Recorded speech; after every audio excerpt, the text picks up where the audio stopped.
That's it. Okay, cool. Oh, that works. Hopefully everyone can hear me. Hello, my name is Akuma. Welcome to the second stream of the year from me.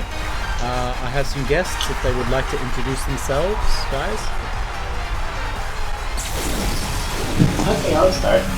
Hi, my name is Kevin here. I go by Nick. I'm in the South here. I'm here joining the podcast all the way from Jakarta. Big clap for Kevin. Thank you guys. Welcome, Kevin. As is tradition. And I'm known as JMac, the illegitimate one of the community. Yeah, there's not much to talk about. I'm from Adelaide. Started playing in Adelaide actually, I guess. With Jack White, Kim Lu. I go back to Sydney sometimes to see family. I'm on holidays, and then for uni I go back to Adelaide. Fair enough. And we also have one more person that's not here, which is Aaron. Yeah. So yeah, thanks everyone that is here. I was hoping to get a bit more people, but unfortunately I think they've gone off to a more prominent streamer. Yeah, what a coincidence. Yeah, I mean, like, I don't know about you guys, but, you know, Tuesday is a day that I want to go play Maxi Tune.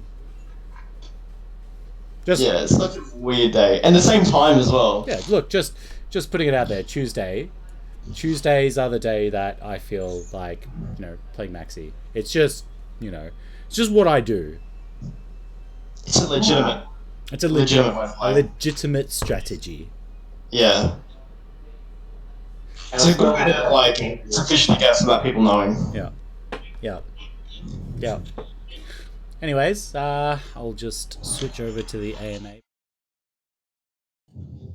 Actually, no. I'll just take off the 60. Alright, guys. So, first topic of question. Actually, I had a thought today, and correct me if I am wrong, but I'm the first legitimate Australian Maxi Tune streamer. Yeah, that's true. Yes. So, correct. So that is now my title, the first legitimate Maxi Tune streamer. Thank you. What? And if anyone's gonna take that mantle, I dare them to go back and show me a stream of Maxi Tune before me. Like, good luck getting something from like 2008. So, you know. Yeah, you go way back. Yeah. It's like I remember seeing videos like maybe it's not even 3DX plus, it's like 3DX. No. 3. Wow. Yep, legitimate. So, I'm just gonna extend it out there, guys. If you have anything that you want us to talk about, please let us know. Otherwise, we're probably just gonna go off a random list that someone wrote that I looked at and was like, yes, these are really good topics. Okay, so the first topic, and this is a topic that sticks very close to my heart, OCMs. Now, here we go. I don't want to be the bearer of bad news, nor do I want to be someone that is illegitimate, but here we are, the OCM debacle. I believe it's starting back up in Japan. I'm not too sure. I have some insider information that I may or may not have made up, but yes, OCMs are now becoming a thing, and all I have to say is I think, I'm not too sure, but I think someone has issued a apology. Who the fuck's that? Well, like, what good is an apology gonna do? Because, like, we've seen OCM and, like, yeah, you can say, like, oh, we got, like, all these people, like, starting drama over OCM, over gold league services and stuff, so they got rid of it, right? And then we had Versehog. I can't even hear myself. Yeah, no.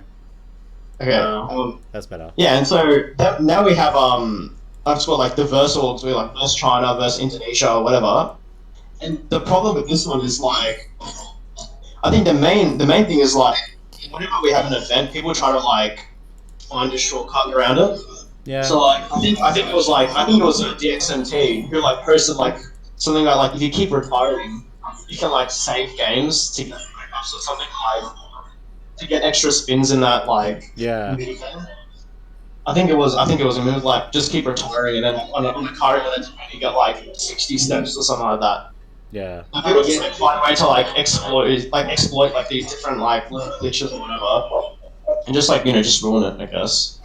I think that's the reason. It's like Japan haven't gotten MT6R, but like they have the event for the Super already, and like we're still stuck here. We're like half a year into this MT6 and we haven't gotten an event yet. Yeah. Look, I think exploits are always going to be things that will always be a thing, even in computer programming and gaming and MMOs and all that other stuff. The agility that I guess programming and I guess like a lot of MMOs have is the fact that they have a dev team that constantly will issue updates, behind the scenes in order to patch these exploits. Unfortunately, we have a dev team in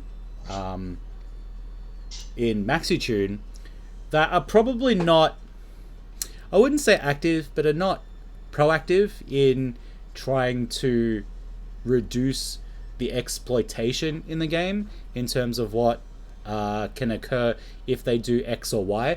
And mind you, it's only just, it's literally just UX testing.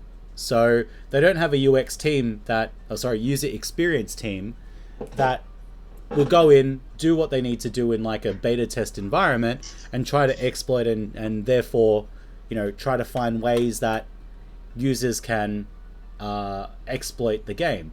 But let's be clear here that for those games that exploits are patched out of, usually these games are, either free to play or are subscription based. So it just means that what they want to do is they want to keep people playing the game for as long as they can. So if something takes them, 6 months and they take 4 months to complete it, that's 2 months of subscription-based models that are not utilized. So if you go on a month to month, you lose out on 2 months worth of subscriptions based on that, right? And the biggest problem with that is that that's revenue lost for them. MaxiTune, on the other hand, actually just don't give a shit. Like Bandai Namco is pay per play, so they look at it and go, well, as long as you're paying us the games, that's fine. Yeah. So, the arcades win, they win, and at the end of the day, they know that as long as you guys pay the money, the exploit there is not too much to begin with. If anything, getting you there earlier means that you achieve like a rank up goal that is completely absurd. Absurd. So that's probably one of the reasons why the dev team don't give a shit. Like, I personally think that we need to, well, I wouldn't say we need, Bandai Namco need to step up the game, to better this whole debacle of MT6 and how they have, instrumented such a monumentally bad update. Like, they changed physics, they changed a lot of things, they took out stuff, they've reset a bunch of things, it's just a little absurd. And quite honestly, it takes a lot of the achievements away from their players and their market, because when you have all your dress up, when you've paid for all your dress up, when you've done all this stuff, and then you update to MaxiTune 6, you've effectively lost everything. Yeah. Like, you have the dress up for what do you call it? Bloody body kits. But at the core of it, you've lost your stickers, you've lost your colors. Oh, no, sorry, not the color. Did you lose your colors? No, you didn't. No colors have been lost. Sorry. So your stickers, like, did we lose the Japan Challenge stickers? Yeah. Yes, you did. Yeah, okay. So,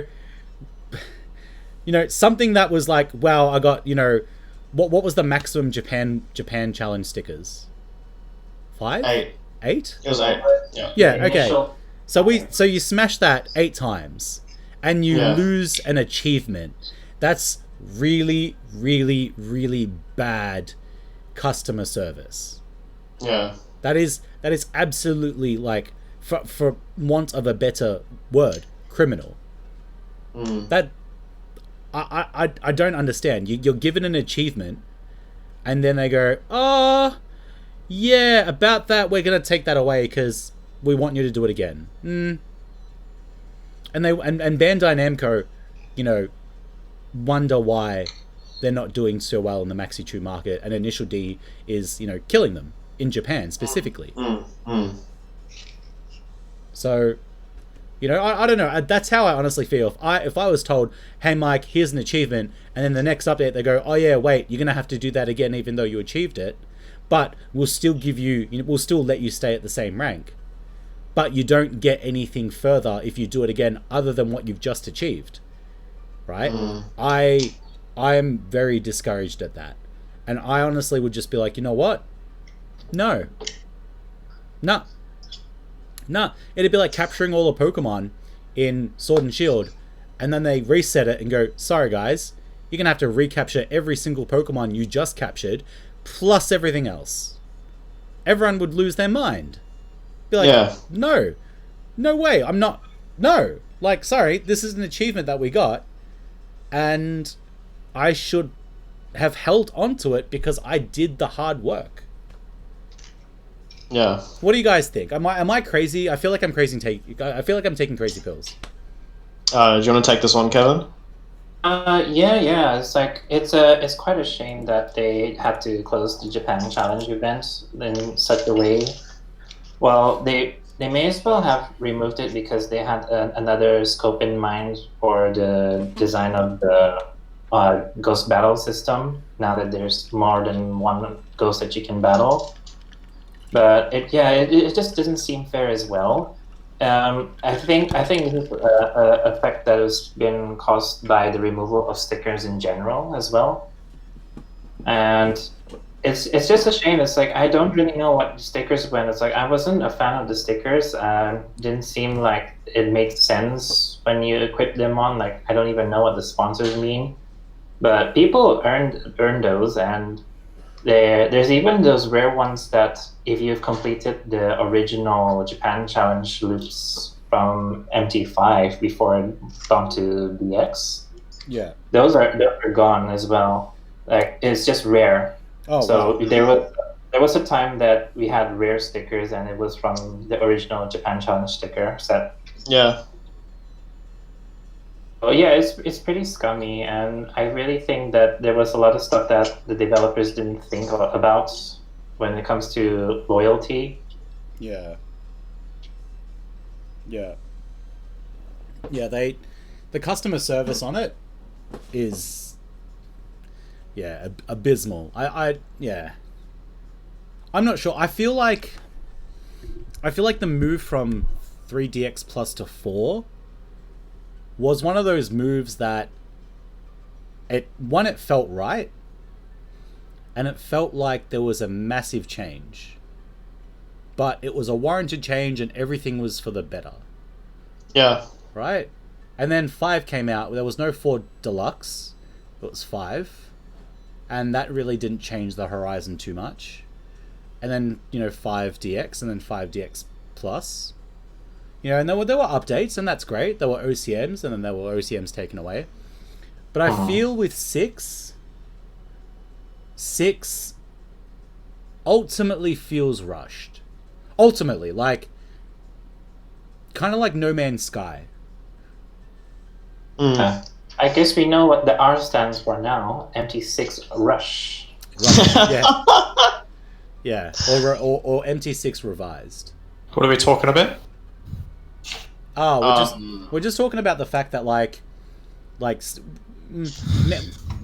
Maxi Tune 6, the update, a lot of stuff was taken away Yeah. And the fact that a lot of people achieved so much on so many cars is quite disgusting and criminal, to be honest. I just like the fact that we had to actually tune up. We have to retune or do 20 stories. It's only 20 stories, but it's still that's still a lot of money just to tune up a car that you've already tuned up. Yep. Like for me, since I couldn't figure out what I wanted to main for quite some time, I have a shit ton of cars now that I have to tune up to, just to use them again. So that was one of the reasons why I actually just stuck with one car for now, is because of I just can't afford to tune everything up again. Yeah, well, it completely puts you into a position where you have to spend way more money than you're comfortable doing. You know, for hardcore players and for players in general, 20 games is actually pretty annoying. When they updated, you only had to do 5 stories. And I was like, oh yeah, 5 stories, I don't mind. That's something palatable that I can, do in one sitting. But 20 stories per car, the average person has approximately 5 cars. Well, actually, okay, no, it's 40. 3. It's 40 stories, actually, isn't it? Is it 40 or 20? 20. It's 20. 40's for the meta. Yeah. So, like, there's that, right? So you have to do 20 stories. Plus, you gotta get all your rims, all your wings, all your bonnets, all the rest of it on every single car. You know? On top of stickers that for, your Japan challenge, that a lot of people smash that out specifically for plates and, not license plates, and for, the actual sticker itself, right? That's a monumental achievement, like, in its own right. Like, I respect a person that does Japan challenge simply because I cannot be bothered doing it. Like, it's just something that's tedious that I don't give a shit. The payoff for that was the fact that you got double rank up on, two facets there, which was, for people that wanted to rank up, that was the easiest and quickest way you would do that. A legitimate way. But at the end of the day, Namco was like, how can we profit from everyone and also kill the game?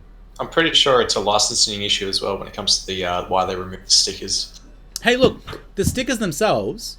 No, incorrect. The stickers, right, they could have removed a lot of, like, the stickers for, their partners, for argument's sake, like Nismo and all the rest of it, but they could have kept the original stickers.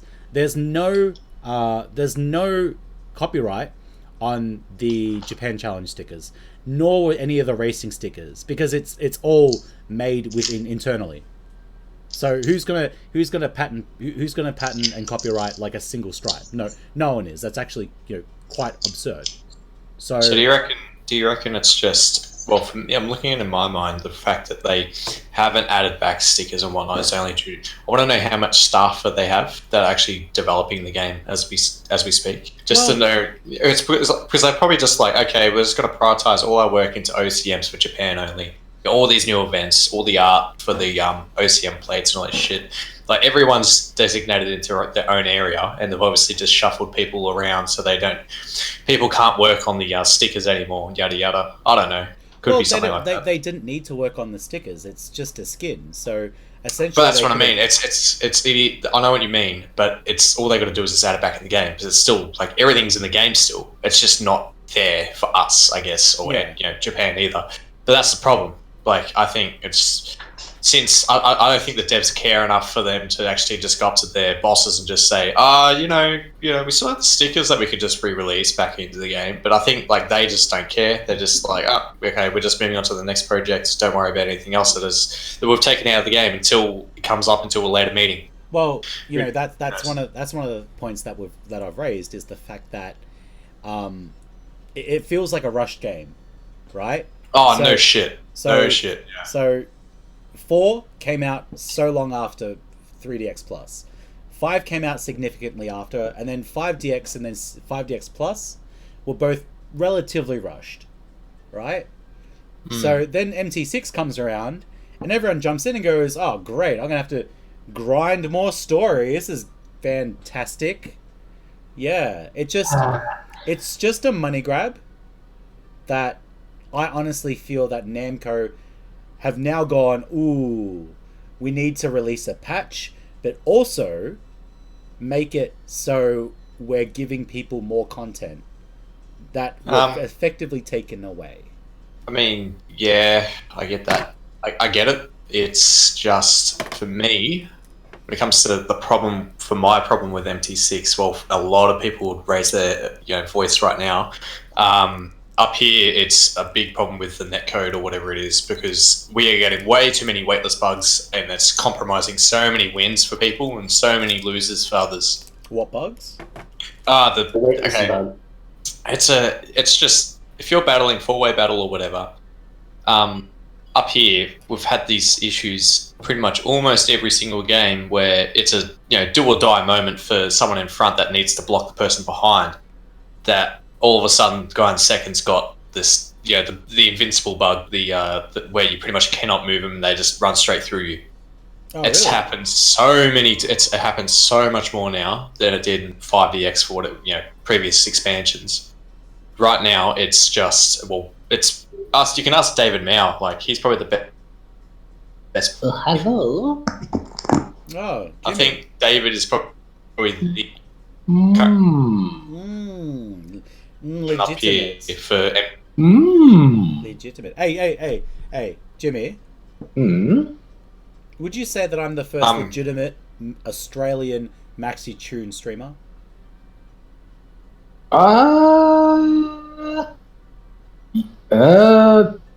Maybe. I think I am. Oh, probably, yeah. Thank you. I'll take that. Sorry. Well, Yeah, you've been streaming for quite a while. Yeah. Sorry, Aaron, but yeah. Okay. So there's a bug that is now running a bit rampant that is effectively costing people. Wins. You're gonna see if you ever come back up here for a tournament and it happens while we're playing MT6. Like, for example, if David's in the lead and then I'm in second. Oh, you're talking about weightless bug? Yeah, we're talking about weightless bug. Oh, yeah. That okay. In a tournament, shut up, Jimmy. Let me speak. Fuck. What you Let me say speak. irrelevant. Okay, you're irrelevant at all. Like you don't know what you're talking. Yeah, completely. Okay. Whatever you say is completely. I'm sorry. So, the last photo I saw of you was you on the toilet, so I think you're I in the was same boat as me. fucking big shit. Of course. But weightless thing. That is just I am 99% sure it's a network hub issue or network card issue that machines not handling the actual network traffic, so it's losing like data package throughout the game. So this is why I'm pretty sure like hub needs to be updated with the game, but they didn't. Like weightless bug has been around for like God knows how long, but in MT6 it's just so often. Like it's so ridiculous that and weightless bug transfer between players as well. So my guess, to this whole weightless bug is just basically one machine is having a weightless bug. It will try to synchronize it with other machines, and it keeps on sort of bouncing around between it until it's sort of all equally laggy. So, do you think that the weightless bug is spawned by... So, hang on, let me think. So, the graphic card... Do you reckon it's the graphic card and motherboard is too stressed? Nah, I don't think so. I'm leaning towards like either machine's network card itself is not handling it because a lot of machines are not being maintained properly, or simply just the hub for 4-player is not handling the package that comes through. So it's just losing the package or having that delay, and it has to compromise it. So those would be hardware issues within the actual machine itself. So it could be hardware on the machine or the hub that being plugged in. Where do they all for connect? Play better. It actually connects to the terminal now, but so again, it's a hardware issue. Yeah, it is hardware issue, but it could be hardware that being provided by Namco, or like I have to dig probably a little bit deeper. Right. But here's my question to you: when they updated MaxiTune, did they update the terminal? Negative. That's probably why you're getting that bug, because with the increased traffic, so the traffic was originally made for 4, right? And I don't think they've updated it, or they have updated it, but I don't think they've updated the internal components for the network card themselves ever until this. So I have a feeling that with the increased data going through, I reckon it's just not handling it. Yeah, that's what I've been, thinking. Like, but it's no 100% way to test out, because the arcade owners were saying back in the day, like when we were in DX Plus, like that they were going to order a whole new set of machines because they are remaking the machines again. But we haven't seen anything come through. There hasn't been any talk about new machine coming in or anything like that. So we can't really test it, whether it's a machine issue or it's just simple hardware issues. Well, actually, you can test it. You can do 2v2 battles. 1v1 battles. See if it affects, yourself at any point. Then scale it up. Oh yeah, it does. Well, even 1v1, it does. Even 1v1. Yep. It happened because we did like a mini, like a casual 1v1 tournament thing like 3 weeks ago or 4 weeks ago, God knows how long. But it happened to David. So yeah, it was like 90% of the game. It was weightless. 90% the game weightless. Oh yeah, the whole time like he couldn't do shit because whatever he does, there's no way to cancel out the weightless bug, and he just had the whole way. Hey, Jimmy, can I just interject here and say there's something you haven't considered? Dress up matters. Oh, it does, Jimmy.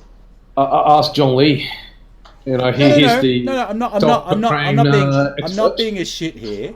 I'm just saying that maybe if he changed his rims, he might be able to overcome this bug. Oh, come on. He's using 3-spoke, bro. 3-spoke is the best of the best. 3-spoke's terrible. No, that's the best, man. That's the MT2 shit right there, man. That's the best thing ever made.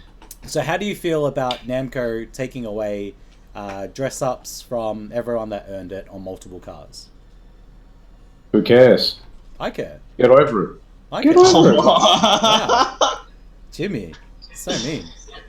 No, but like it's like when with any game that they're gonna do some reset or some rollback or whatever eventually, and it was an opportunity for them to sort of get back to the basic again.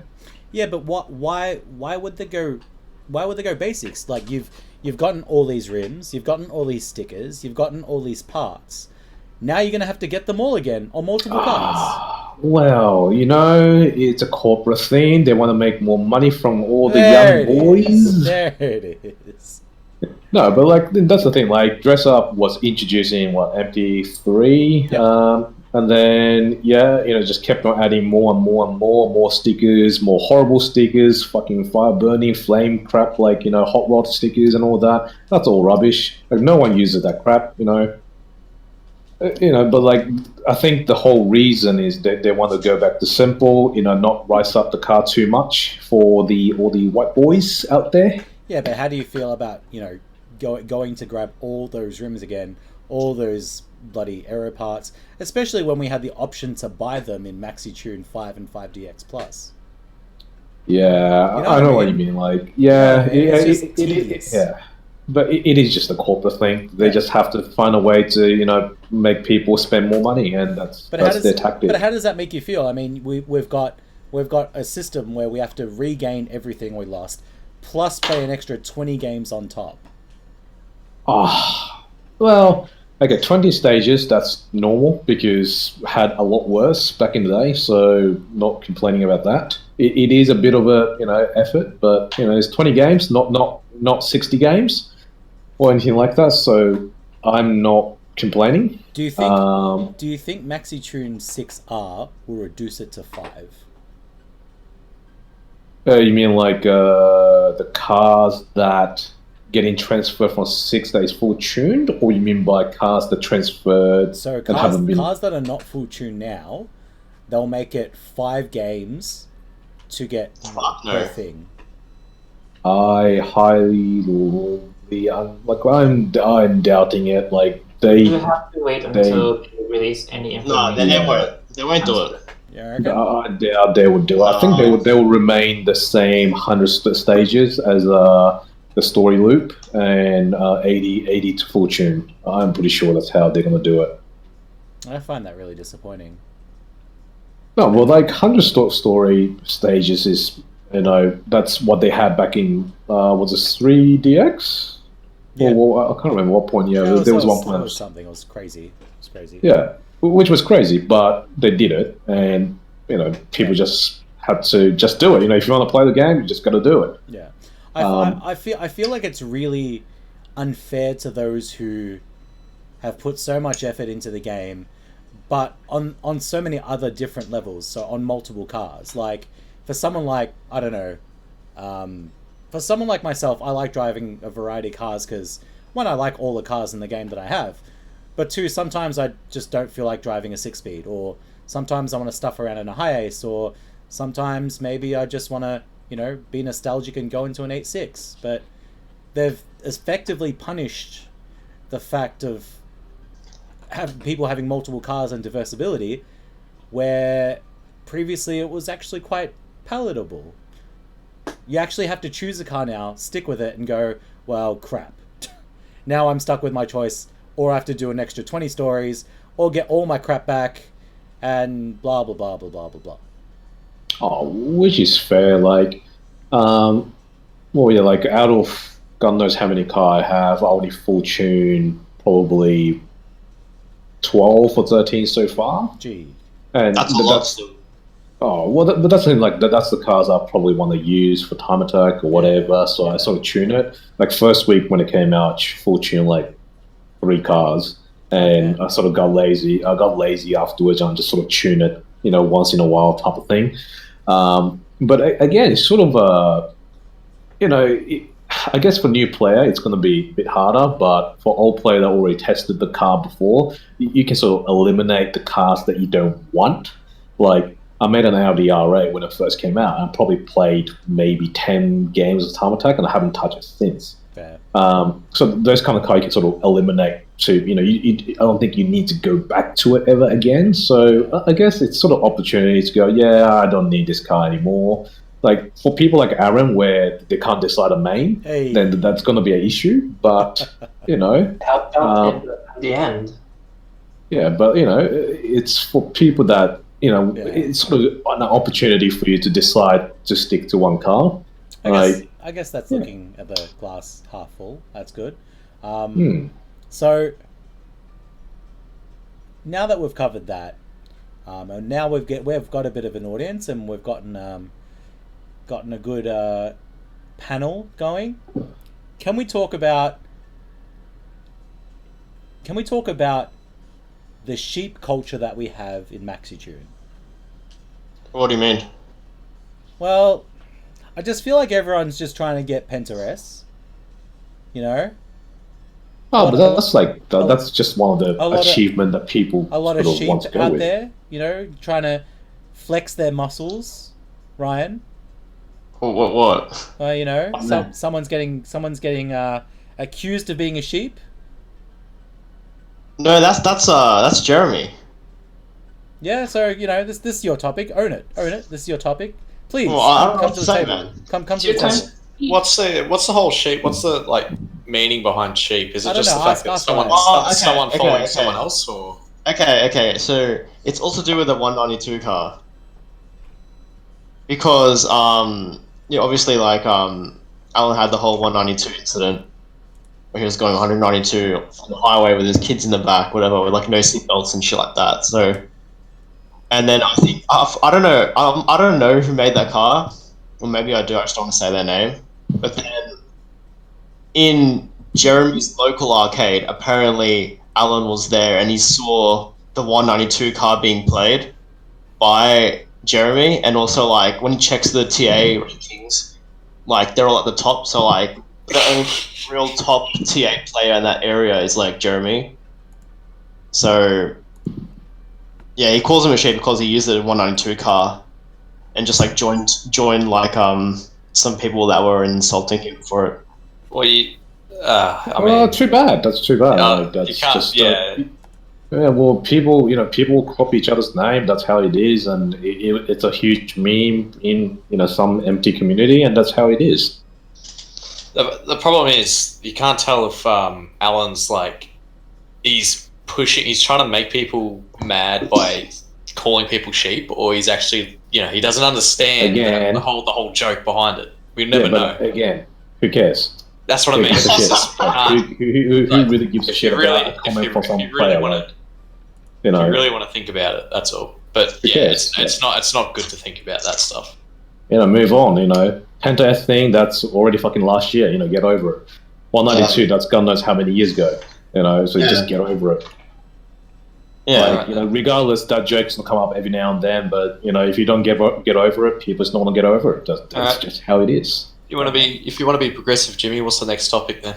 Next topic. Well, when the hell am I gonna quit the game? Jesus. Oh, when you get a good offer for your data. Hey. Oh well, someone's already offered me a good price, so yeah. So just take it, bro. Take it and make a C class. Oh, someone already offered me 5.5. 5.5? 5.5. Yeah. What? Yeah, 5.5. For your shit data? Yeah, my shit data. Hey, it's legit, okay? It's legit. Oh, alright, bro, it's legit data. Yeah, Wow. it's legit, mate. It's legit. Dude, as if you want to take that and just, like, buy Andy's, like, C rank FD with, like, 600 black medals. What am I gonna do with 5.5 grand? I'm just gonna TA with Eagle. No, really, 5.5 grand. I will end up probably tuning another card and then spend all that money into it anyway. Why? Yeah, well, that's the circle of MT. Oh yeah, Mark Luda, fucking 2.0. Yes. Yeah. You fucking hang on. You're saying you're selling your data to retire, or you're gonna keep playing but just use something else? Yeah, just use something else. Oh, I want to retire, but it's okay. You'll never retire, Jimmy. That's true. Yeah. What's the go? So you're gonna for instance, you sell your data for the money that you want. What then? You're just gonna live your life by just going to work, coming home, playing in Armour, and then family or whatever you do afterwards. Yeah, Armour too, bro. DayZ, man. Yeah. Not going out Fridays anymore. There's no incentive to socialise. Well, there are other ways to socialise apart from MT. A lot of people has more shit to do. Tell us the whole kicks.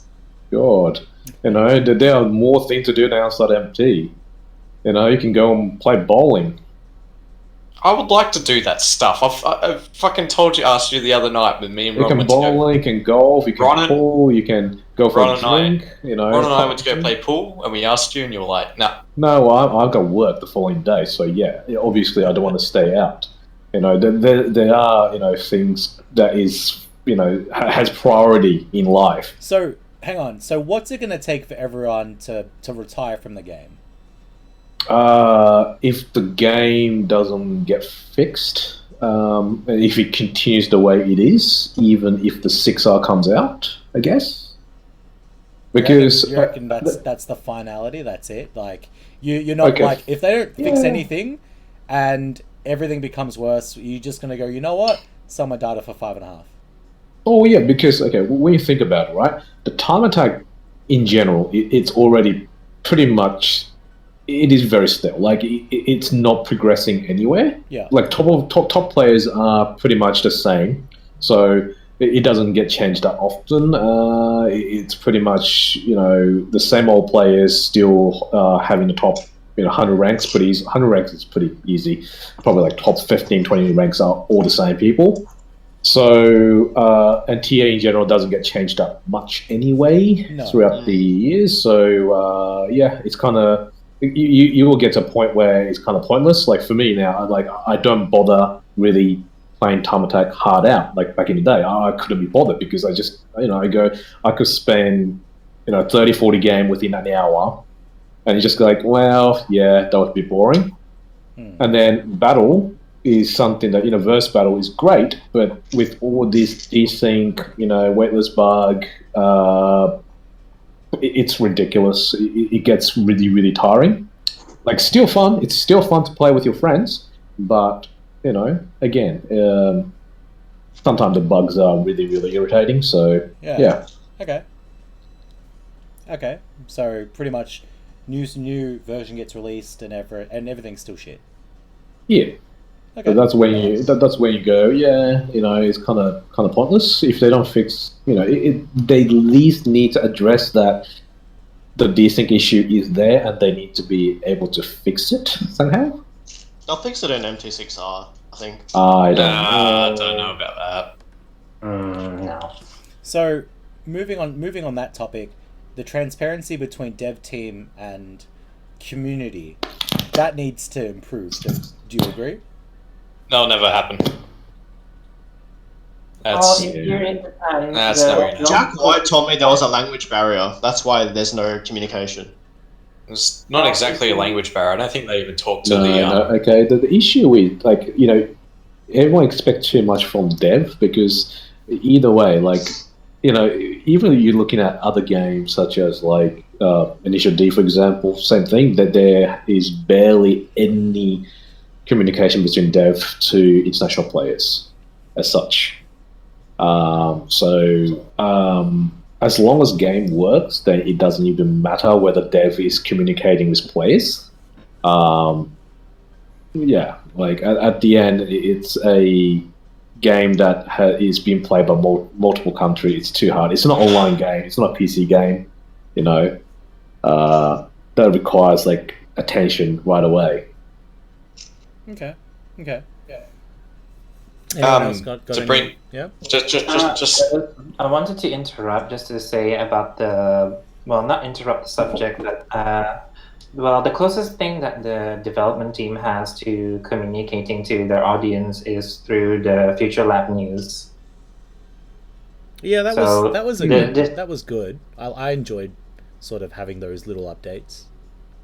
Yeah, but it's so far it's only blog posts, just to communicate what's happening behind the scenes, what everyone in the dev team is up to, discuss any of the changes that are coming up, or even show some development secrets, that canceled Hiace secret card. Yeah. But I feel like the best way to remedy it, the solution, is for them to have the development team that are open to communicating in the public space, like Twitter, for example. Yeah. I feel like the biggest problem with that is you need sort of a PR team, or at least a marketing team behind that. And the marketing team for Maxitune itself is actually quite shit. Bandai Namco have bigger things to profit upon, rather than hire someone that is not going to make too much money. If you think about the demographic, and you think about the marketability between Maxitune and its users, is that there's not a lot of data, and there's not a lot of data collection that is used in order to be profitable. So one of the biggest items here is the fact that the Wangan terminal and the Wangan app itself don't really ask you for a lot of personal information. It only asks you for information for your Bandai Namco ID, but based on that, it doesn't really take in your name, your address, your blah blah blah blah blah. It's literally just another tool to help you play the game and to keep you connected with the game. So this Future Lab news and this communication barrier that we see is them just going, it's not profitable. We don't need to hire someone to pay any time or effort towards a game that is already sustaining enough to make money. But if they hold events, for argument's sake, to them it's like, well, they can only make so much money off it. There's no actual reward to promote this event internally and externally to the community itself. If anything, the world championships itself proved to be a bust. I don't think they generated enough interest in the game for it to be, or for it to warrant enough, I guess enough interest to make it what they would call successful. Like, I think they were a bit ambitious, and especially the way that Australia handled the whole thing was absolutely deplorable. Oh, yeah. Call it fire. You know, like, like, unfortunately they didn't have anyone to consult on that front, which is a little annoying. They could just search, you know, WMMT Australia and one of us will pop up. But look, at the end of the day, MaxiTune's one of these things that it's a dying game, and I'm going to call it now. It's a dying game that has no competition. It's literally a duopoly with initial D in Japan, and in Australia itself, there's nothing that's going to overtake it. Like, there is no initial D here in Australia. Daytona itself is a piece of shit. Mario Kart's for kids. You know, there's no equivalent now. So they are, you know, literally raking in money for having the game and servers still being maintained. Mind you, the servers themselves will be just on the back of it. It'd be like free space or space that are being leased off, you know, a cloud provider. So it's not costing them too much money, and they're definitely making a profit. The problem is that they're not making enough of a profit or enough of a gain to go, we need to start drilling interest and drilling R&D into this because we want it to explode. The metrics behind it now are more accurate than ever, as opposed to when we went back into, you know, 3DX and 3DX Plus. Remember those times that, you know, companies would just buy a machine and that was their profit? They would have spent like 50 grand a machine, maybe even 75 grand. Who knows? Like, I actually don't know the figures for that. But at the end of the day, Namco got this huge payout up front, and they were like, yeah, bloody sweet, here's all our, you know, here's all our revenue. Let's keep going. Now it's like, wait, this game isn't providing enough sustainability to really make any headway on. We don't want to put anything forward on it because it's a sinking ship. It's now becoming something that we want to work inactively on, or if we have bench developers on. So let's just focus on other things like, you know, music games, or, you know, Japan only games, or, you know, who knows. That's how I see it from a technological perspective, from someone in the industry. But it could be completely different. I think, like, at the end of the day, like, arcade game in general are dying. Like, it's shrinking, I guess. That's probably the better way to put it. It's just, you know, 10 years ago, it was a little bit different. Like, online game on PC or on a console to an arcade game, you still had, you know, huge amount of arcade game players. Nowadays, a lot of people are going more towards a console or PC. Simply, it's a lot cheaper, and I guess you can get access to it any given time whenever you want to. You don't have to travel all the way to an arcade. You don't have to spend, you know, $1 or $2 every single time. I guess that's the biggest difference as well. And, like, you know, Namco's way to approach it was obviously they want to have long-term revenue, so that they start charging per game play. Which is smart, which is a great idea, but at the same time, that also sort of, you know, brought the price up for, you know, for arcades charged to players, which also killed some numbers, especially when 4 came out. But, you know, in terms of marketing and whatnot, like, most arcade games are like that. I don't think there is many arcade game that keeps on updating or, you know, constantly in touch with players to improve the game as such. DDR's pretty good. DDR's the Konami. Konami's not too bad when it comes to DDR and updating DDR. They updating, but they not. I don't think they're communicating that much with players. It's just more because with music. Japan players, I think so. No, but what you need to understand is with music game, they need to be constantly updating for when new music comes out. Like it need to, if you request player to play a music from 2-3 years ago, people go, they need to have more recent music. So that's a little bit different. Like pretty much every arcade game has been like that. Like Sega's been doing that for ages. Namco's, of course. Majority of pretty much all the Jap game has been like this, and it's just their culture of how they approach, these kind of sort of business.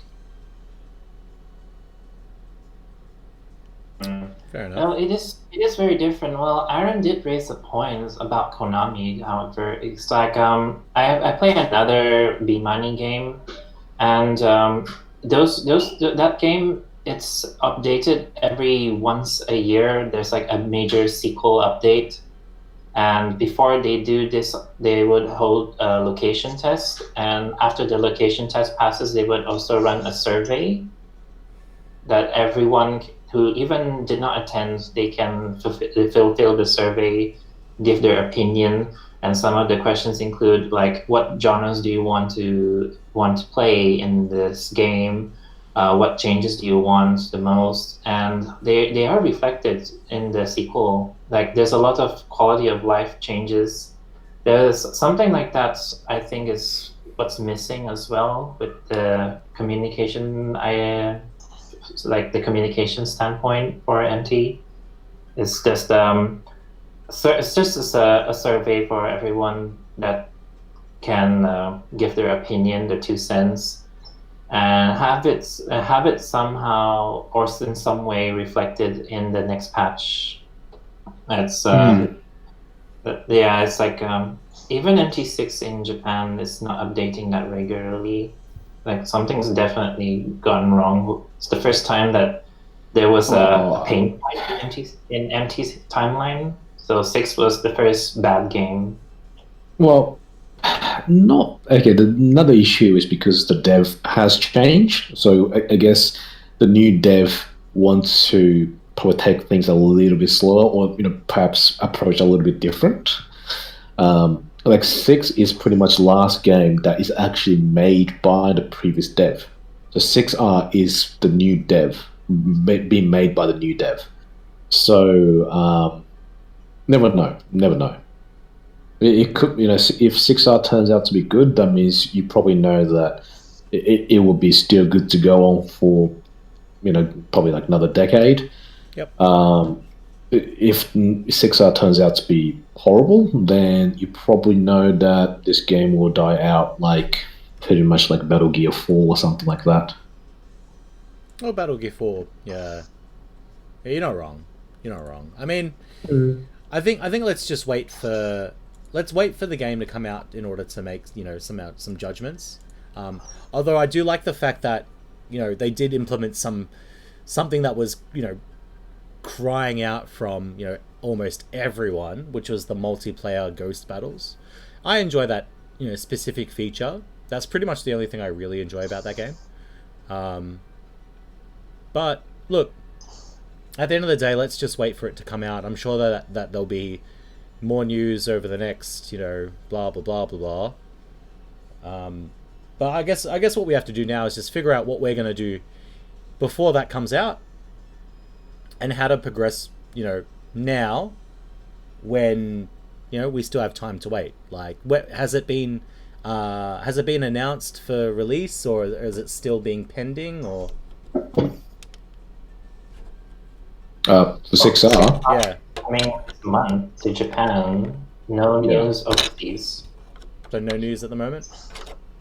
International is probably, I would say, probably September, October. Usually about 6 month delay from Japan. So I find the timeline on these things ridiculous. Like 4 to 5 was like a couple of years, and then 5 to 5, DX was what, maybe a year or two. Now we've just come from 6, and it's like, oh, less than a year later, here's a new game. Well, thanks guys. Okay, like the delay that they had for 6 to roll out, like the region rollout, is ridiculous. It was ridiculous. That was like, dumb. stupid. It was so stupid. But again, like either they rush into release 6R is because they felt like that there is a issue, or that they realized there's issue with 6, and they want to fix up quickly as a new version, or that they just want to make more money. That's either way. Yeah, I think with the dev team, as you said, being rolled out, they want to roll out their last piece of work in order to see how much damage they have done, to see whether or not they want to keep pursuing it or not. That's a quite interesting point, because at that point, do you fix what's broken, or do you honestly go, you know what, it's probably not going to ever recover, and yeah, let's just keep it at 6R and that's it. Because I mean, Battle Gear 4, there's no Battle Gear 5. Yeah. So, and and Battle Gear 4 was a great game. It's even now it's still great. Oh look, if they started Battle Gear again with the clutch and the 6-speed shifter, I would play that game. Oh yeah, same. I would play that game. Yeah.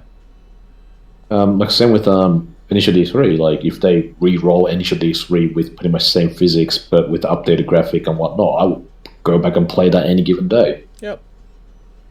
Yep, definitely. I mean, look, at the end of the day, it's one of those things that we're just going to have to deal with. Whether or not it kills or rebuilds the game, that's still an unknown and a dice roll for us.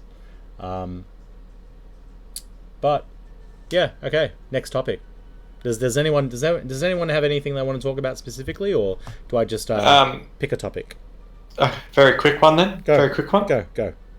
Happy to see that the new lighting scheme is going to be going back to 3DX Plus. That's about it. Which lighting scheme is this? Lighting scheme for MT6R. Okay. That's nice, cool green. Okay, that's cool. Yeah. You're not a big fan of the white? The white. Yeah. Hang on a sec. I'm gonna turn you up. MTX Plus was the white one. Yeah. What was that, Mikey? Yeah. What color is it now? It's orange. Yeah, it's orange now. Okay. Well, I honestly don't care about that, but sure. Yeah. Same. I said it's just a quick little thing. That's all. Fuck. Okay. So. Another thing is the statistics on the cars, and I guess the parameters within the game. You've got games like, I don't know, Brave Frontier that is transparent with the units and what their parameters are. You've got games like, I don't know, like Forza Motorsport, where it'll tell you in great detail how well a car does. Oh God, it's irrelevant. Is it irrelevant though? Is it irrelevant? I want to know. I want to know how much torque my GTR has in comparison to my Evo, and I want to know the power to weight ratio, and I also want to know where the friction point is, where I will lose my my grip, and I'll start going to drift. I want to know all these things. Okay? Now go and play Gran Turismo. Well, maybe I will. Maybe I will invest money in a G, whatever it is, steering wheel, get a clutch, and get like a 6-shifter, and start playing Forza Motorsport or Gran Turismo or Cassetta or whatever it is that Gurk's Lunadron plays. Well, this is relevant to this then.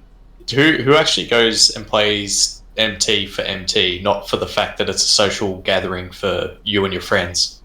For me, it's a social thing more than the game itself. I actually dislike the game quite a bit. That's like saying I go to the strippers for the drinks. It's like, no, you don't. Oh yeah, why not? No, you don't. You go for once. Yeah. Oh, atmosphere, man, atmosphere. That's what's important. You go there and listen to music. Come on. Oh god. Well, you're gonna start dancing with the strippers. Well, maybe you are, but yeah, I feel like. Okay, I'm gonna put my hand and say, I sometimes go to play MaxiTune because of MaxiTune, right? But that's Say only... again. I actually go and play MaxiTune because I want to play MaxiTune. Right? Me on the I C++. don't- I don't go, because other people are there. But I'm a bit of a lone wolf. Like, I'll be like, I feel like playing MaxiTune today. I'm going to go play MaxiTune. And that may be once every month. That's all right. So, Like, but if yeah. Steven's like, hey man, come out, we're all playing MaxiTune, I'll go out, not play a fucking game of MaxiTune, and shit talk the whole night. What, So- Steven should talks? Huh? Wait, That does was Steven Steven. should talk you? No, I shit talk Steven. While he time attacks. Yeah, that's more fun though. Yeah. But I'm a person that will go play the game because I want to play the game. But if I was in Brisbane and you guys like, hey Mikey, come out, we're all at MaxiTune, I'll be like, yeah, okay, but I won't play.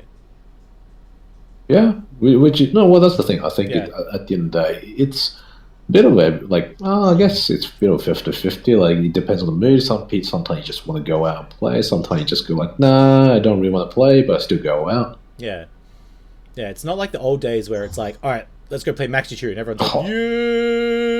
yeah, and then we all go play Back in MaxiTune. the day, it's all about, game. But now it's like, who wants to time attack? Not me. Nah. Who wants to go to Hungry Jack's? Yeah. Yeah. Who wants to go play bowling? Yeah. Yeah. So yeah, no, and that's a clear sign that in Australia itself, the game is becoming less progressive, less appealing, and I think we're just all like, yeah, it's just getting over it. We're getting over Yeah, it. getting Do you over think it. it's just like the peer pressure? Yeah, I think it's time for us oldies, us boomers, to let it go and pass it on to the new generation. The thing is, new generations are scary. What? No, they are just, I don't know. Yeah, fucking idiots, man. Yeah. Yeah.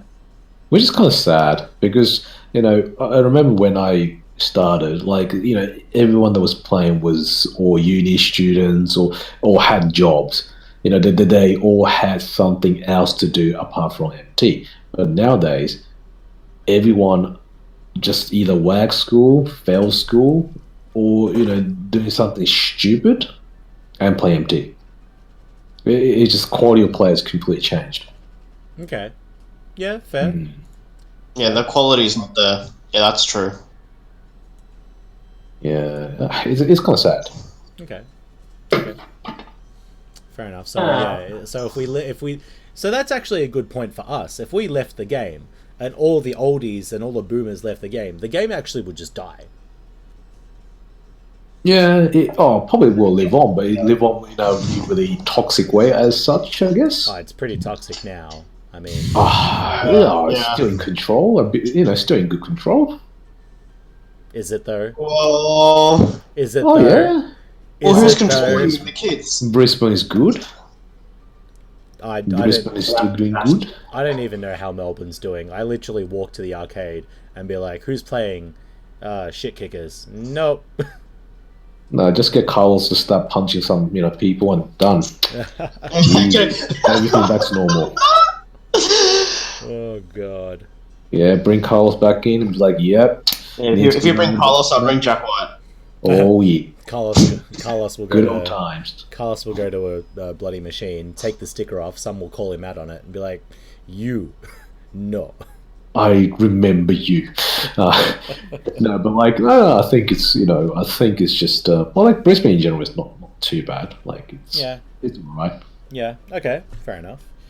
Let's just go over. So that's a bunch of other crap. Dialogue, blah blah, devs, blah blah blah blah. Does the game? You're talking about cast stick, the cast stats. That's cast stats. Yeah. We skipped So- over that. So, do you think that the game needs like a balance, like more nerfs and nerfs and buffs? They did that with MT6. But do you think Yeah. they need more? Probably not. I think just funny as it is. Like, okay, I was disappointed that they nerfed 190 this hard, but I'm like, whatever. I just started another car anyway, so it's all It good. was pretty broken. Like, We came it full was circle. broken. Mikey, we just came full circle just then. did we Yeah, we spoke about that at the very beginning. What? nerf some bugs? No, Nerf the buff? before we started the live stream, that was the first thing I was like, yeah, the 190E been useless now. Yeah. Oh. Yeah, you're right. Yeah, it's okay. It's still all right, but it's just lost the strength that it had. Like it was it was a broken car. It was a very broken car. Okay. Which is fine that they had to fix it, but they nerfed it so hard that it's just a useless fucking soap. Honestly, I want to see the Evo 9 and GTR 32 nerf the shit. Yeah, that'll be right. Yep. But then again, everyone's going to be using 110S after that, so you're pretty much trading one. You're trading one villain for another. Nah.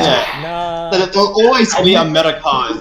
I never considered the 110S as a villain. Oh, like no one knows because it that. looks cute. That's why. No one knows that the 110S is pretty much debatably the best car in the game. Like I think it's better than Evo 9 and 32. That's just me though. It is. I reckon it is. 110S is definitely one of the most OP car in the game at the moment. It's just not enough good players are using it to actually show the full potential, but it is one of the best car guarantee at the moment. Same with A86. A86. 86, Yeah, yeah, the if you the use it 86. right, it's good. Yeah. The But that's the thing. Okay, Yeah. 86 110S, all these cars require, still need to have decent skill, or else it's just a useless car. Like, you need to know how to actually use it. What about the But, the yeah. S15? Oh, still the same? Yeah. I haven't played it enough to actually get a good grasp of. I've seen how it goes. It's very much the same. I don't think it's... Okay, it's not nerfed, but it's not buffed. It's just the same old shit. Okay. There's no change. Okay. Fair enough. Fair enough. You know what's changed a lot? My main. Chase. The Oh, Celsius- Cosmo? No, not Cosmo. Cel- Fucking Celsior, yeah. What's changed on it? Yeah, I've noticed the significant reduction of boost. Like, there's an additional boost reduction applied after the whole boost changes for battle. Okay. And the Celsius just can't use its weight anymore to its advantage.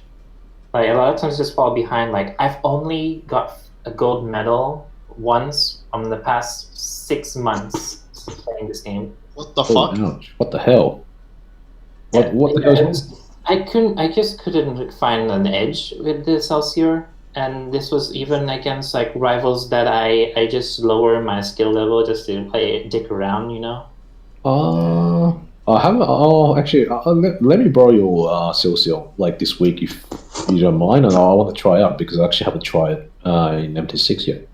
Actually, yeah, feel free to borrow my data. In fact, Second gold I medal. remember David Mao saying that. Meow. David Mao. I remember David saying that it was just pretty bad when tuning up, and I had to agree. It's like the car is scary to do this few 20 chapters to tune it up. It was Meow. I don't know. Celsius.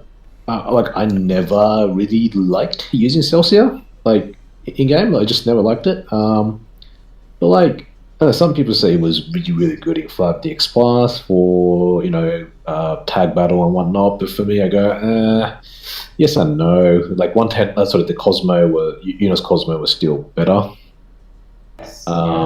So Apparently the new Cosmo's getting better or some shit. I don't know. I see a lot of honkies using it. Yeah, no, that car has always been a good tag battle car because it's a long, Yep. it's sharp nose, it's got That good doesn't acceleration, like it it corners yeah. well. Every Something- aspect is perfect for tag. Is it something with rotary engine cars that make them good in the game? Can you think of one bad No. rotary engine car? Yes. What? FC. Nah, It's not that bad. we're talking. I'm talking in the entire game. I'm not saying just rotaries, like separate, just rotaries. Comparing them like from the best to worst. I'm saying every rotary car in the game, in comparing it to like everything. I reckon. Okay, so when you put in that perspective, the best way to put it, FC is pretty much an AMR2, which means that it's not that fast. It doesn't have the greatest acceleration. Cornering speed is mediocre. It doesn't have great blocking ability. So yeah, it's pretty bad. Yeah. So it's basically a downgraded version of FD in every perspective. In other words, it's not great. That's right. Only good thing is the size. It is very, very skinny. It's 110S skinny. So it's great. But yeah, it doesn't have any sharp edge like 110S. So yeah, by the time you want to do something, enemy will know you are there, and that's it. You're gone.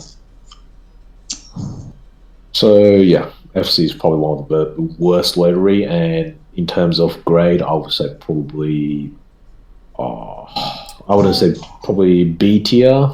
Look, car. I enjoy the FC. I enjoy how it handles, and That's I know it's a piece of shit, but I like the piece of shit. Oh yeah, like okay, like I made it, like, and I had it for a long time as well. But for me, I go, well, why am I using this? Like, it's kind of cool looking, yeah, great. But I go, well, in every perspective, it's worse than FD. My main's FD, so there's no point for me to use FC. Yep. Yeah. There's literally no point. Did you delete your renames as well? What rename? Your R35. That's legit. Bullshit. Really? No bull. Oh, okay. And what about your R32? Oh, that's of course rename. Oh yeah, just 3 million mile. Ooh, 3 million kilometers. Ooh, I don't know. Illegitimate. Yeah, you're illegitimate, man. Like Illegitimate. one rename just destroys the legitimacy of your data because we can doubt the rest of it. Have you, Jimmy, ever lent your car to another person? Of course, yeah. Illegitimate. All your time attacks are illegitimate. You're David now. Good thing for Jimmy then. If your data becomes illegitimate due to one rename, you can easily delete the rename. Yeah, you just go to Alan. Nah. No. Nah. You see, okay. I can having that card there that increases my resale value for my banner. So yeah, makes it illegitimate, so no one's gonna buy it. A lot of people are looking for R32, 3 million renames, 100k star renames. Why? I don't know if you're joking. No, I'm serious, because R32 is just a really good car to use now. It's always been good. R32's always, it's been the top dog since MT2. Yeah. Yeah. A lot of people, like, they just post, on like Facebook, searching for R32, all these Malaysians, Indos, honkies. Oh, well, there you go. Yeah, speaking of free now, I've got actually 3 million kilometer FD as well. Dang. Yeah, I got it for free. Dang. Oh, I think you should just delete it then. You already have one. Oh, well. Delete it. Yeah, you already have one, bro. Just delete it. Illegitimate. Yeah, you're a fraud. You're a fraud, Jimmy. Oh, that's alright. If I say it's legit, most people will believe it. Nah, anyway. Sorry, we know the truth, and the truth is 3 million kilometers is legit, yeah? Yeah, well, okay. If I say to people I've been playing for 15 years, yeah, that's what if when I'm my saying the first same car. Jimmy, you've just admitted that you're illegitimate, so okay. Well, you've exposed yourself. If you ever say tag this section, so now you have to delete all your time attacks. You got to delete your cars. That's it. Mikey, sorry, mate. It's alright. 2 words for you: expired YouTuber. Okay. Oh, big shots. Oh, expired YouTuber. Oh, bang. Yeah. Bang. Star.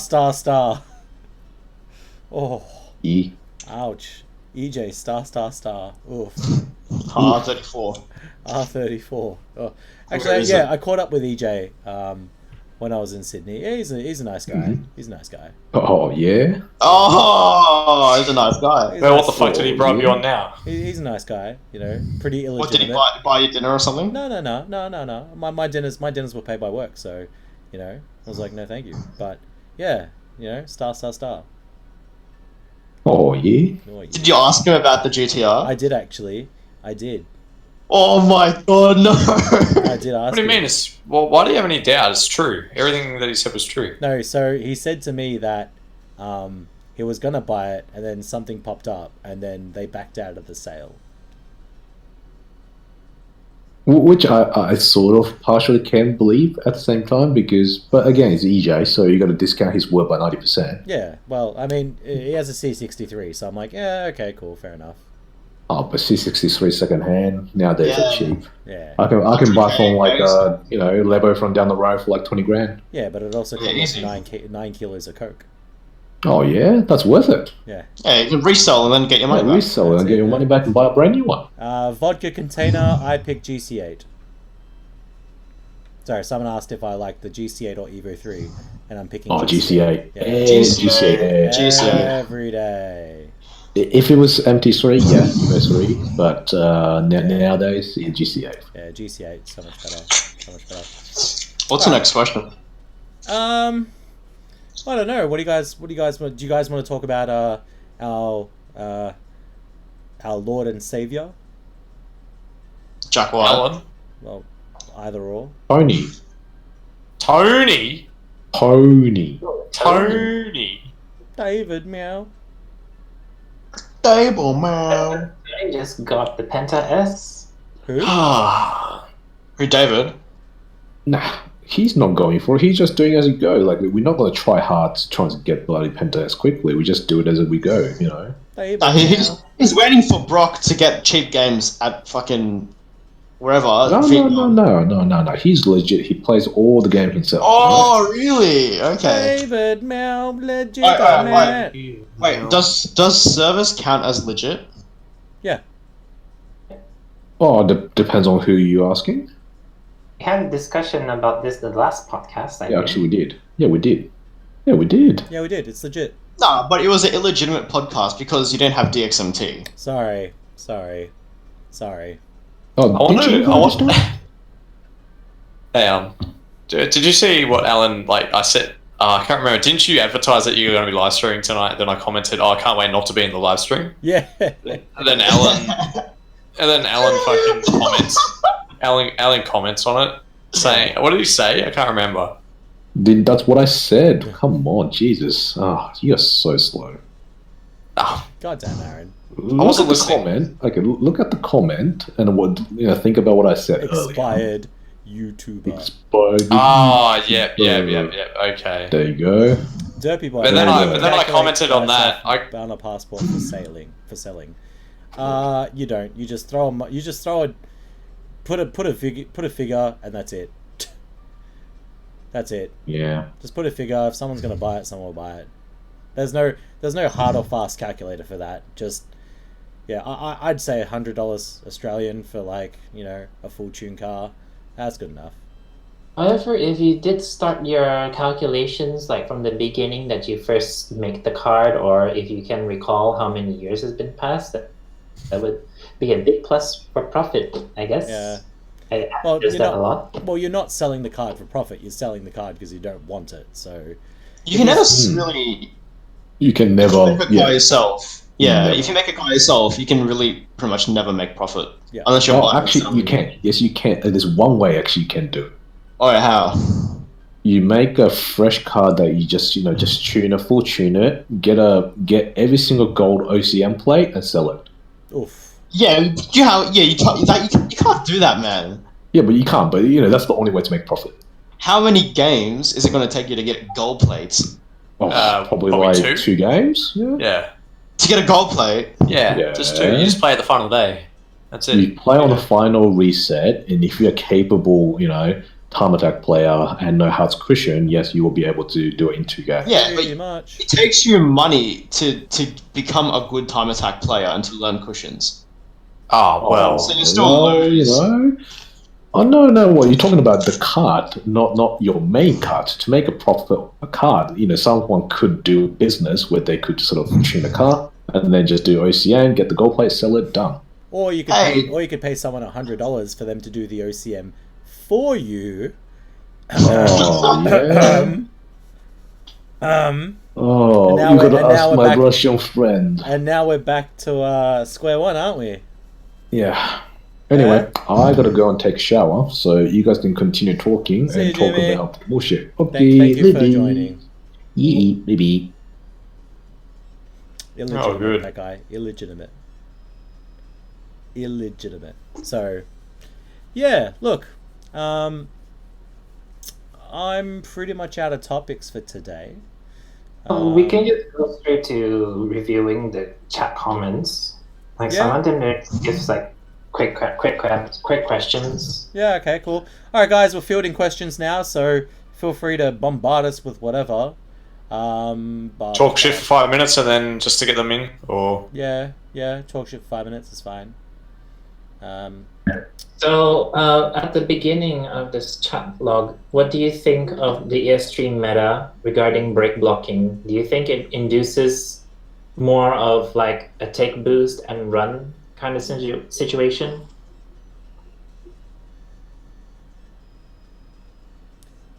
Next. what? Hang on, say again. What? Huh?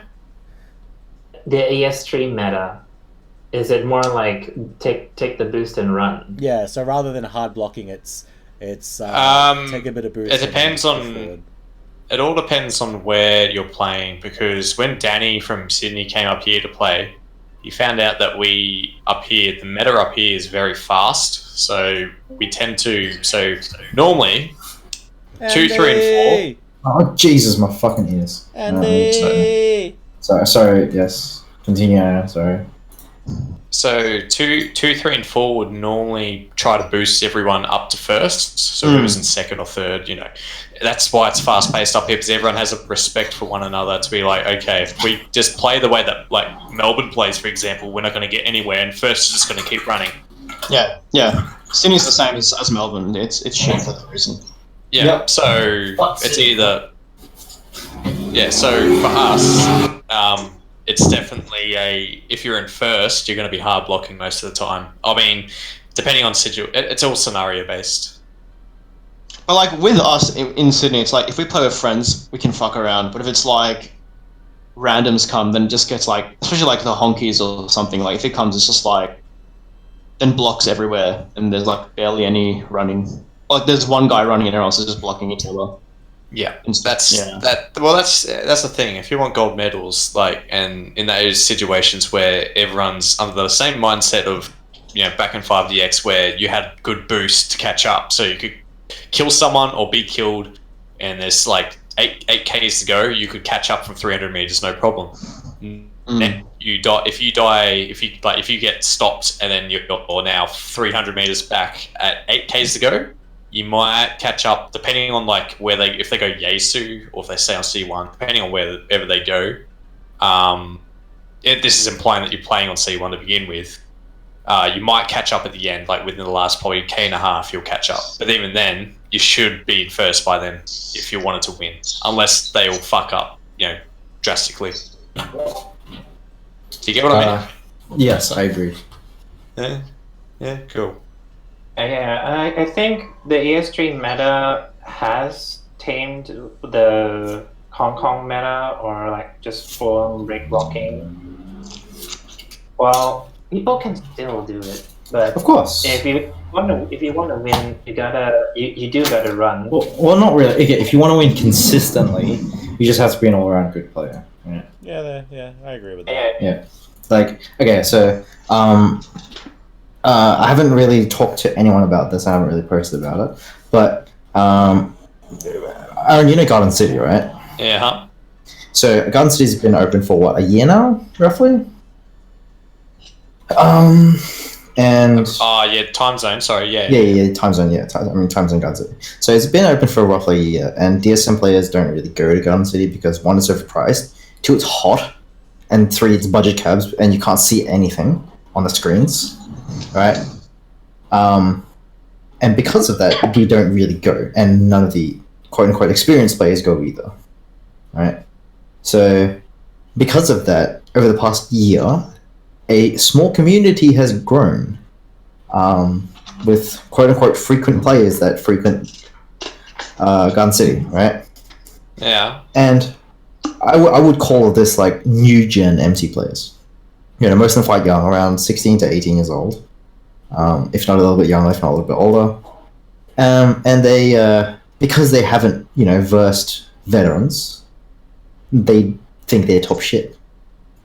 Oh wait, they haven't met Hack One yet, or dude, what do you mean he retired and bought a real FD? Ooh. Didn't oh, play he's anymore. actually not playing anymore. No, we haven't seen him play in a while. Like, Oh, good. You know, yeah, fucking good riddance, right? I guess he just wanted to emulate his FD. Yeah. Anyway, yeah, like so. There's like a new. Ryan, can you stop like fiddling around? Yeah, sorry. Yeah. So there's like a new generation of NT players that don't know any better and they think they're huge. So I versed one guy yesterday because I was there shopping anyway. I was like, oh, drop by, see if anyone's there. Yeah, and I basically baited him to playing into versus me because I was using a 110S that basically has no stars and no stats whatsoever. He battled me. I won twice in a row, and then I just got really bored. You know, just basically trying to 90-degree him, and then I ended up losing. Whatever. Then I switched to my Venator, and then he looked at me, shook his head, and went back to his screen. And he was like trying to like drag me or some shit. Like every time he passed me, he'd like try to slow down and break block me into a wall. Like no, like literally, if he just ran, he would have gained like a 20-30 meter advantage, right? Sounds like you're playing against Kenny. Yeah, basically. I would actually put Kenny into the new gen of players, but he's an older player, so got to give him credit where credit's due. But yeah, and then, but on Hiroshima battle, right? Because it's such a low pace, the boost is quite fucking weird, and you catch up really quickly. I spotted him with 4 kilometers left, and he just gave up completely. Yeah. Right? He literally just stopped, right, and just waited for me to finish the game. And then for the final battle, granted, okay, I've already won 7 games in a row in Aventador. Yeah, boy. And in the last battle, I was like, he doesn't want to pick a map, so I was like, fine, I'll click regular Hakone. And because regular Hakone is such a janky fucking map that has never been updated, most new players just don't attempt it because the physics are weird, the gearing ratio is weird, everything's weird about the map compared to every other map, right? So I don't know what he did, but he just like gave me a 15-meter advantage. I don't know if he just wasn't paying attention or something right at the start. And then by the end of the race, I was 900 meters ahead of him. Like, and he's trying to run. Okay, he's in an FD trying to run, trying to catch up to me. And it just like, it just completely amuses me that this new generation of entry players, they don't bother learning difficult maps and just kind of sit on the easy maps and just coast by. Yeah, path of least resistance. Yeah, like I don't get it. Like, I don't know, because even the leaderboards, like tier leaderboards, they are fucking weird. Because the cabs are from Melbourne. Sorry. Are they? Yeah, apparently they were taken from a Melbourne arcade and moved up here. Oh, ew. Budget cabs, so if you know Yeah, where they're it's so fucked shit. Budget cabs. Oh, budget cabs. Yeah, they're fucking hot. Like before they got transferred to MT6 because they're still TX Plus, right? That was when they transferred them. They had a lot of your cars, Mikey, on them. Oh shit. The Werribee cabs. Really? It has to be that one. Because Werribee was using budget cabs. Yeah. I'm pretty sure it was the. It had a lot of Mikey. It had your cars and Jeremy's. Nah, I don't know then. Fuck. Jeremy's? Yeah. Oh, I know. I know it was from a Melbourne arcade because it was confirmed. Yeah. Craigieburn. Yeah, probably. Craigieburn. Yeah. Yeah, because Craigieburn doesn't have it anymore. Yeah, it's probably there. They're fucking terrible. Oh, wait, Craigieburns. Wait, don't they have fucking MT cabs, the new ones? I don't think they do anymore. No, Craigieburn didn't have budgets. Remember we did a tournament there once? Yeah, they were normal. Just normal cabs. Fuck, I don't know then. Don't care. Don't care. Yeah. But yeah, like, I think the future for MT is, for less of a better word, fucked. Yeah. Well, it's Yeah. Your description about the Akone event, that reminds me of that one time that this guy, he was like driving the R34, and it was like on a live stream or on a video, and then what happened was he just stopped in the middle of the race, and he was like dead last, and he just didn't care, he didn't want to play anymore. Wait, who? The guy from Sydney, the one you roasted, Andy. Oh, Steve, the time attack guy. Oh yeah, Steve. Yeah. Yeah, he's a new gen player. You know, just like it's just. Okay, so in Melbourne, apparently when Alan went to stream at what was it? At Galactic or whatever, a Crown. Like Circus, yep. Yeah. So there's a kid there who he's renamed his car like Ains's or some shit. It's like a 10th grade pro gold plate R32. no. That's actually Mark Luda's data that he bought, I assume for in the 1.5k range. And he's basically been not griefing, but basically harassing everyone online. His name's Ollie Croc. I can literally link his Facebook page and Instagram. He's harassed the shit out of Indonesian buyers for Indonesian Instagram like data shops for no reason. He even harassed Alan. Like, if you're watching, I know I've seen the screenshots. Yeah, he's been harassing people for months, and he's just like a massive toxic asshole for no reason. Like, it's purely attention. Like, if you Sounds like someone that would buy data if Mark Luda would do that. Yeah. Who Like, he was literally it? just sends Ollie Croc. He's like some like 14, 15-year-old kid. Ugh. How the fuck and can it- you afford it? Mate, how do 14, 15-year-old kids buy like, $700 shoes? So, yeah, speaking of which, how the fuck does Tim have a job, Andy, or not? Tim has a job. Where does he work? I don't remember. I know he has a job though. Ryan, send me a PM later because I am talking with a guy who has like a massive stack of renames and like rare data. Gold plate MR2. No, I'm talking super fucking weird data. It's like, I was checking out the data from today. It's a Hong Kong registered quad SR32 with exactly 100,000 stars, which is already super weird because 100k plus stars are always 108k or 118k. Don't know why, they just are. And it's got 800k mileage. I've never seen this R32 before in my life. Yeah, it's some really fucking weird. Like, it's like an A rank FD, right? Australian registered, zero stars. Has Namco meter. Ugh. Wow. Yeah, it's fucking weird. Like, I don't think I told him like, dude, this stuff is weird. But anyway, getting back to this toxic guy, he literally just sends messages like, "Oh, haha, you're like, I don't know, you're a pedophile or some crap like that." And he'll just spam it in like DMs to these people. Jesus Christ. Like, for no reason. Like, it's completely unprompted. Right? Like, it's literally just like a massive attention whore. That is the new generation of MT players.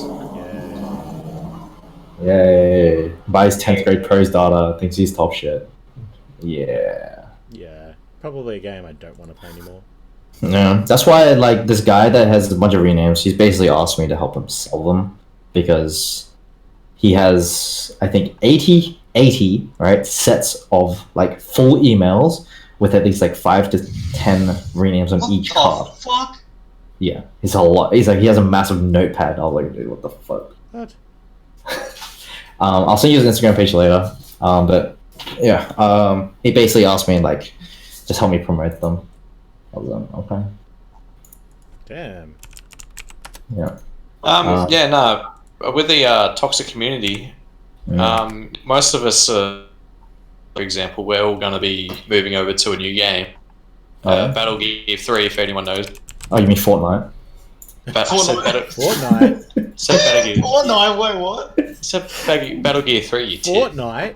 Oh, you mean Bad Company 2? Battle Gear. Battlefield Bad Company 2. God. Fortnite. Oh, yeah. Wow. Dude, I was streaming on, I think it was New Year's Day, and this random little kid comes up to me. He's like, Fortnite, Fortnite, Fortnite. And I'm like, I just looked at him and I'm like, no. I just turned away. I was just like, this fucking dickhead. Oh, man. It's the next generation, okay? We've got to we've got to respect the way they think. The worst part is that they're better than me at Fortnite. Ugh. I hate it. Ugh. They're what? They're better what? They're better than me. Ugh. At what? Fortnite? Yeah. A boom APM. Fortnite. The fact that you play Fortnite. I don't. Amy just is like, hey, you want to play Fortnite? Oh, yeah, Fuck no, just fucking handball it off to your girlfriend, yeah, no. It is. She will Girlfriend, ask me yeah. every single day to play Fortnite. Why? Can you tell her to stop 'Cause being a child? Because she plays with her little siblings. Oh, okay. Fair enough. Fair enough. That's cute. Yeah. That's fair. That's awesome. Oh yeah. Can I talk about? While I was on the topic of renames, can I talk about the world-renowned panda_WMT on Instagram? Yeah, well, Who's that? He's basically okay. You know the whole story behind Anthony Radicino's getting a loan for $5,000 to buy. No, tell me the story. Anthony Radicino got a loan to buy a bank loan for $5,000 to buy empty data. Okay, cool. Yep. It's for a data previously owned by the guy who got sent to prison Yep. for scamming people. Yep. Basically. Yep. What was it? 12 years in prison? Hold on, let me check. Singapore. Anyway, it's like a lot of prison time, right? It's like real prison, right? It's a 14 gold plate data with a legit quad S ZR1 that also has gold plate. It's the only gold plate ZR1 in the entire international region. But anyway, it's like the most stacked data in the world currently that we know of, right? Yep. That went up for sale. Yep. And Panda is a guy based in Hong Kong who sells data, Yep. and based from Hong Kong. And he listed the price of this data for $5,600, which is roughly 30,000 Hong Kong dollars. Well, okay, Jesus. And Anthony got a loan to buy it, a bank loan, fixed term rate. Is that a different card or same card? No, same card. Oh, okay. What? Yeah. So, what do you mean different cards? I'm talking about the same data. Okay. It's all one data. It's Okay, all one data, right? Okay, cool. So he took a bank loan to buy this data. That's who Panda is, right? So he's like, he got famous from selling high tier data. Yeah. I talked to him and was like, all right, you have a gold plate RX8 for sale. Your asking price is roughly $500. And, oh no, it was a gold plate 110S, right? Very low stat, really nothing that interesting besides it just has a Taycan gold plate, which it is literally rank 1 Taycan, right? Yeah. So a Taycan gold plate on a 110S is not that special, right? Okay. And I was like, I think he had his listed price for about $850, which is absolutely insanely overpriced. And I messaged him and I was like, look, you and I both know it's not worth shit, right? It's probably worth around $200. And he responded to me saying that, he responded to me saying, oh, if I set it to a low price, people are going to think it's cheap. So basically, he's just admitted to me that he's purposefully overpricing his data just because he can. Yeah. And capitalism. Yeah, literally, like, he's like your typical hype beast reseller trying to sell $300 shoes he bought release for $300 and selling them for $900. That is literally what he's doing. And the worst part is that people actually buy from him. Right? What? Like, yeah, like he's sold thousands and thousands of dollars of worth of data, and people still buy from him despite his prices being 3 times the price. And Why? I don't know. Okay, I don't know. I've talked to other traders, and even they are like, he's a bit of an asshole. He's basically he's just bought out as much as he can to monopolize the market. Fair. Yeah, so if anyone's listening that's in the market for data, do not buy from Panda because he's an asshole. And he literally won't let you haggle at all because he has a price he's set on, and if he doesn't get that, he's just like, no, absolutely Is not. there no cut also given to like the original card data owner if it was given to Panda? Kind of. So he will, like, if someone's like, hey, help me sell this data, he'll take like 30%. That's just insane. Like, I don't get it. Like, just don't buy from him. Like, if you want data, just post it on the Facebook pages, and someone will. If not, just look around more. Like, people, especially Australian buyers, because we don't really have a big source of renames and quote unquote weird or rare cards. People are just willing to pay whatever's asked. True. Yeah, like that happy data. To be honest, you could probably buy it for $2.5 grand, $3 grand. But 5.6 is nuts. Imagine going to your bank. Do you know that someone tried to buy Jimmy's data for 5.5? No, he didn't. He offered him like $1 grand. Oh well, there you go, guys. Shows how much Jimmy's. Jimmy's full of shit. Yeah, exactly. Honestly, if I was to sell Jimmy's data, and if you exclude the fact that he's quote unquote famous, just because he's a fucking old man, his data would probably fetch in the realm of 2, if not a little bit more, maybe 4 if you're pushing it, but really not that much. A lot of data nowadays don't. Hello, I'm back. Hey. Shit, I know. Okay, I'm leaving. Bye. Oh, There you go. I'm going. If you talk shit behind my back, I can feel it. I can feel it. Hey. I can feel Hang on, it. who got kicked? No, Andy just left. I'm playing Forza, so I can't fucking do anything. No. Well, no, he only know about the offer from a long time ago. But like 5.5 is like recent.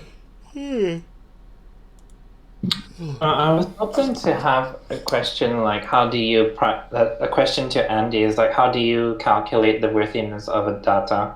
Like, how would you set that price? Andy's So gone. Did Andy say he was coming back at all, or?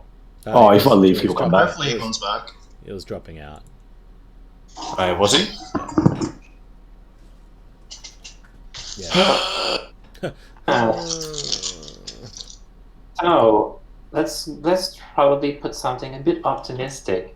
Aaron, What? Oh god. what do you think about the GR Supra coming to MT6R? So Andy and I were driving in the car the other day. Funny enough, you bring it up, and Andy and I were just obviously talking shit, and we came up with this idea of, what if you can drag every single every mileage of every made or tuned or whatever, every OCM plate, pretty much everything into one car. What would it be? And I said probably the new Supra if it's any good.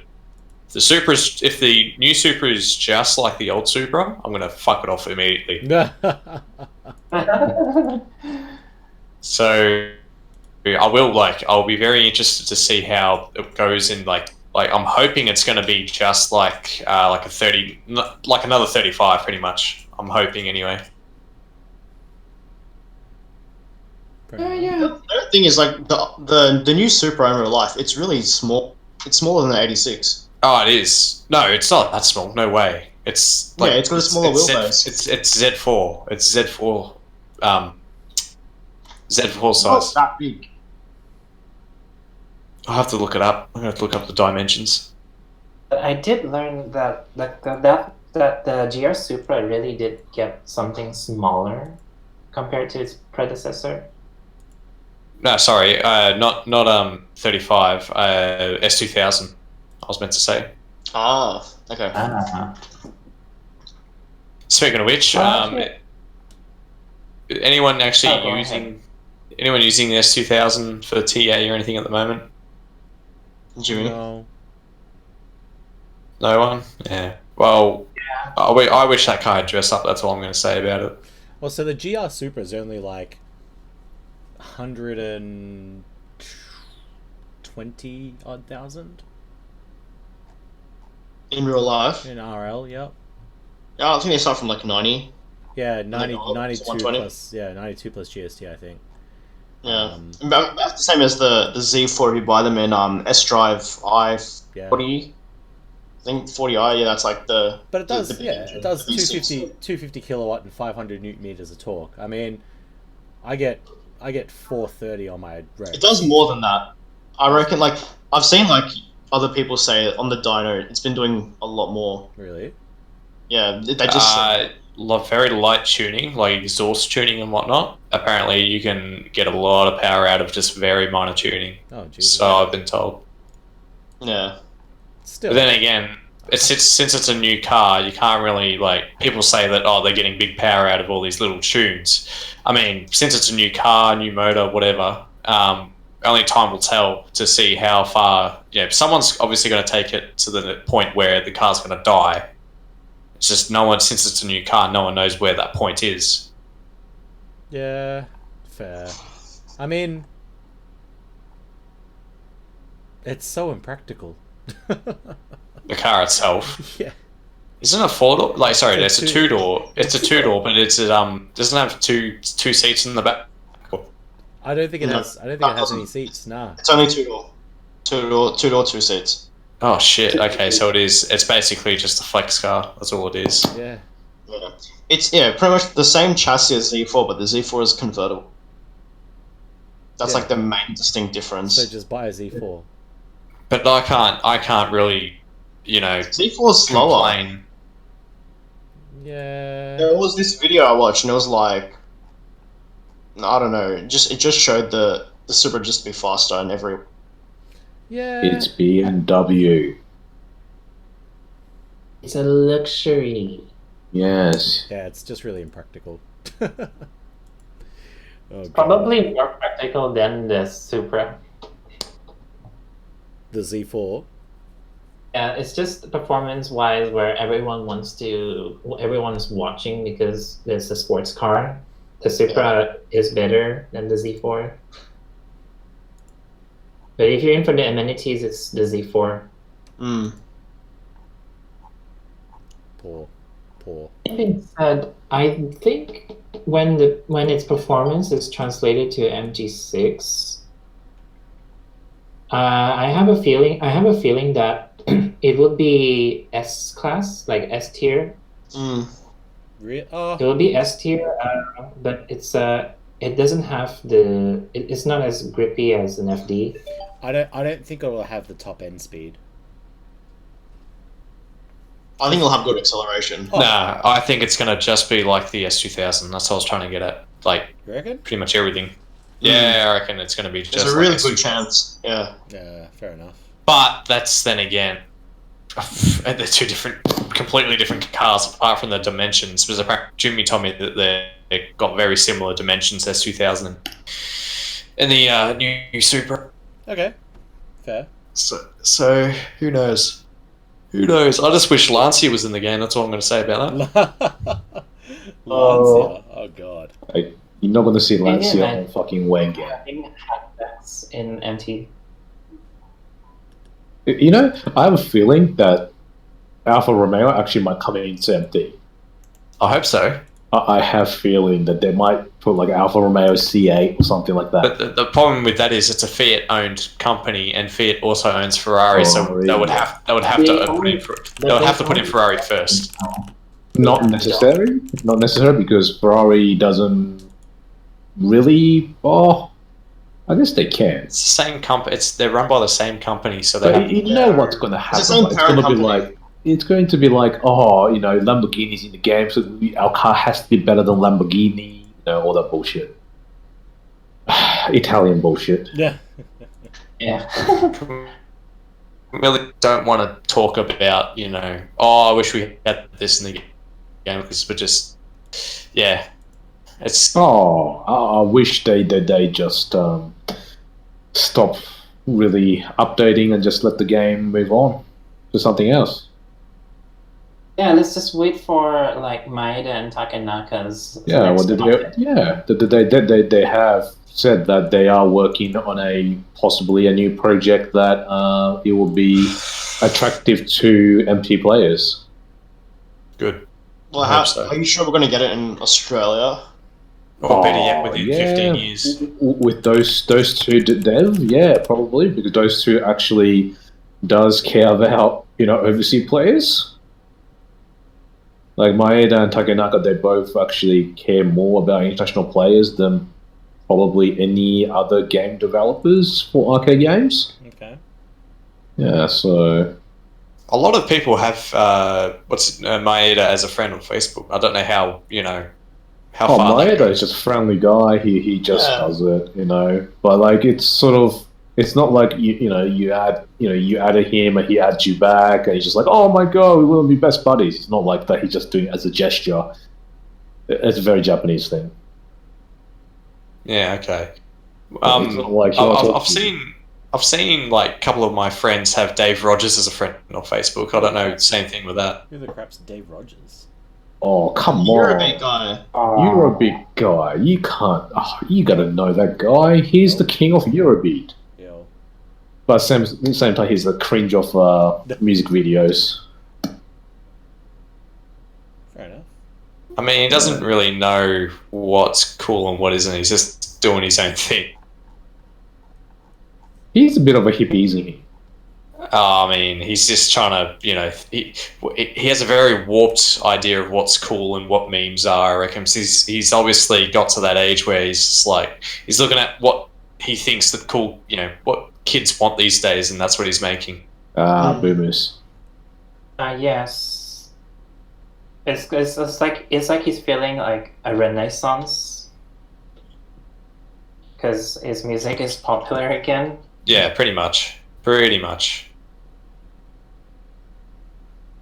Well, that's free exposure for him. I mean, yeah, he's the Eurobeat label still lives on. I don't know where it's going. FX kind of stopped SEB. No, well, even in like real car community, like Eurobeat is big in Japan. So it's not just from Initial D and stuff like that. It's actually loved by car enthusiasts in Japan. Like if you go to car meet, if you go car meet in Japan, they actually still blast like Eurobeat. Yeah, they do. Lol. Yeah, so Same thing with track days. Like you look at like track days, it's a scuba circuit and stuff. You'll hear Eurobeat playing through the microphones. Oh, or yeah. whatnot. Yeah. I remember when Eurobeat was like played in this one sushi bar back in Melbourne. It's like in City. Oh yeah, that I had that similar experience in Japan last time. I was walking around Shinjuku in the morning at 8 o'clock in the morning, and I just heard Nights of Fire. Turn around, it's fucking strip bar. Yeah. I was like, ooh. Love it. Yeah, it's a cool genre. Yeah. Going back to MT, what do you guys think of that the all new Japan challenge coming for 6R? We don't know anything about it, so we can't really have an opinion on it. Ghost Battle. The weird thing is the ghost back, so we get the trophies back. So it's like all the renames are going to come back up the boards and stuff, right? Oh, Because they're going to change the plate system again. So the plate system that we have now, they're going to change it back into trophies, and we're going to get more dress up, I believe. Yeah. And Did anyone notice in the terminal in MT6 right now there's still recorded information of the trophies from the previous game? Yeah, they do. Yeah. Do you think we will That's go back alright. to that? Hey, I thought it got be happy confirmed. again. It got confirmed for Japan that they're going to go back to trophy system. But to be honest, I think that's just the extra thing that it's just there, but it's not going to excite that many players anyway. Yeah. So get your play rank ups. Only person that I would say would be very happy would be like Eagle, because he did legit God knows how many, I don't know how many trophies. I think he's got 8,000. No, he's got No, 8,000. way more than that. Oh, I can't remember because me, Eagle, and Saws Zion was having that conversation. Zion. I heard Zion's 80,000. really good friends with it's 80,000. It's about Yeah, 80,000. 80,000. Yeah, 80,000. I remember from Brisbane tournament, in the tag tournament, he put his car on the leaderboard. It said 80,000 or something. Even more, I think, a little bit more. Yeah, something like that because because that's what he was working on. Like Zine was doing story mode, and then actually he's still doing it. And then Eagle was doing ghost trophies. And you're doing TN.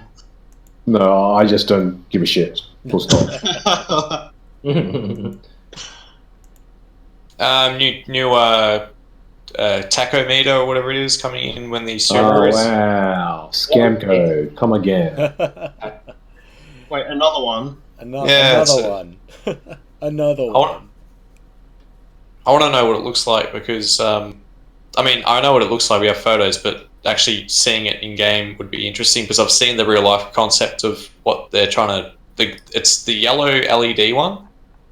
I think it is. Last time I saw the photos of. Yeah. No, you're talking about the Super one, the one that they the yellow one. It's included. Yeah, no, it's not included. So that's basically if you. So every 20 game you play, you unlock a Supra with a random color. Once you unlock every single Supra color, you get that tachometer as added extra.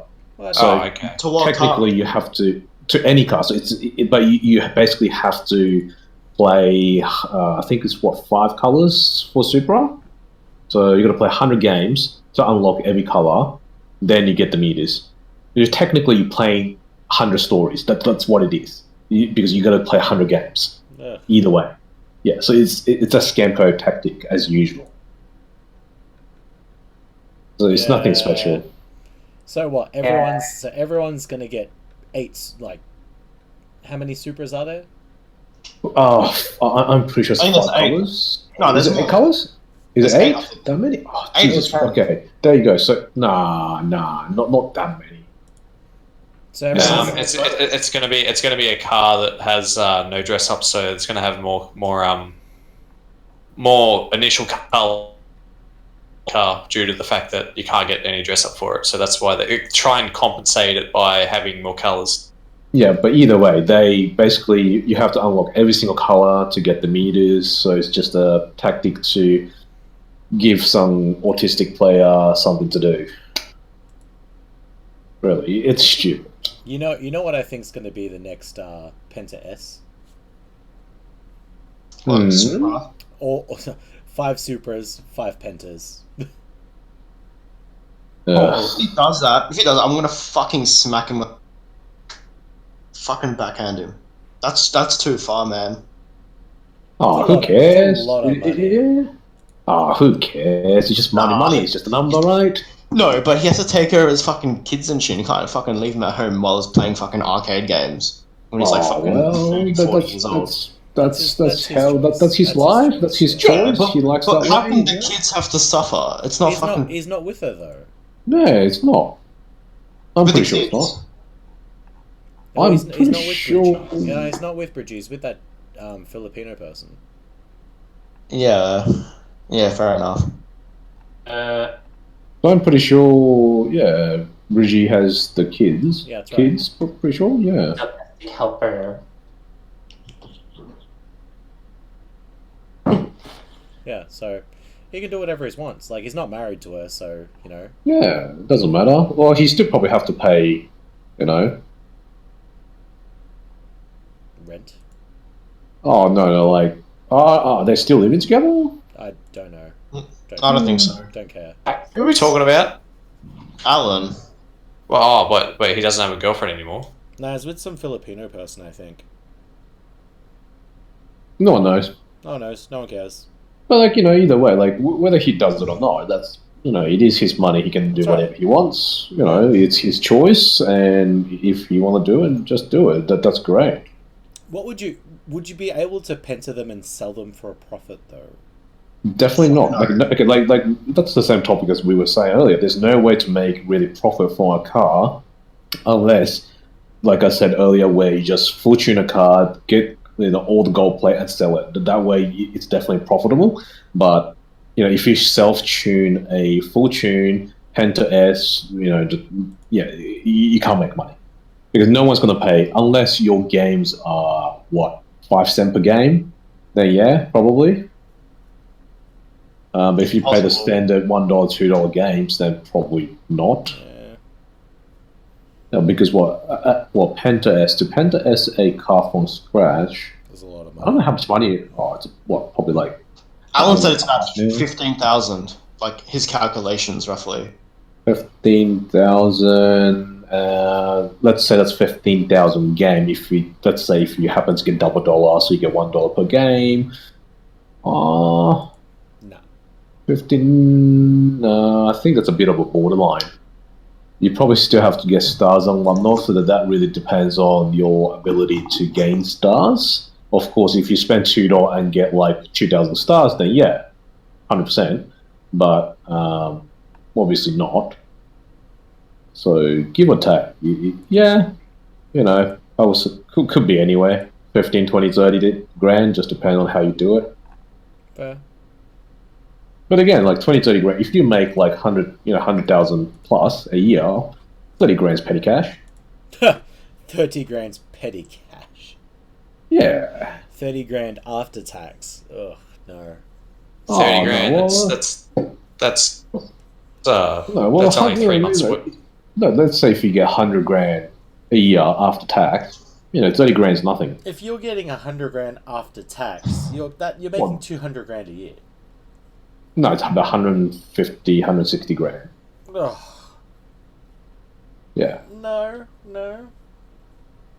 Because threshold is about 40% after $90,000. So yeah, it's about right. Yeah, it's about So you still probably that means it's 140, 150,000.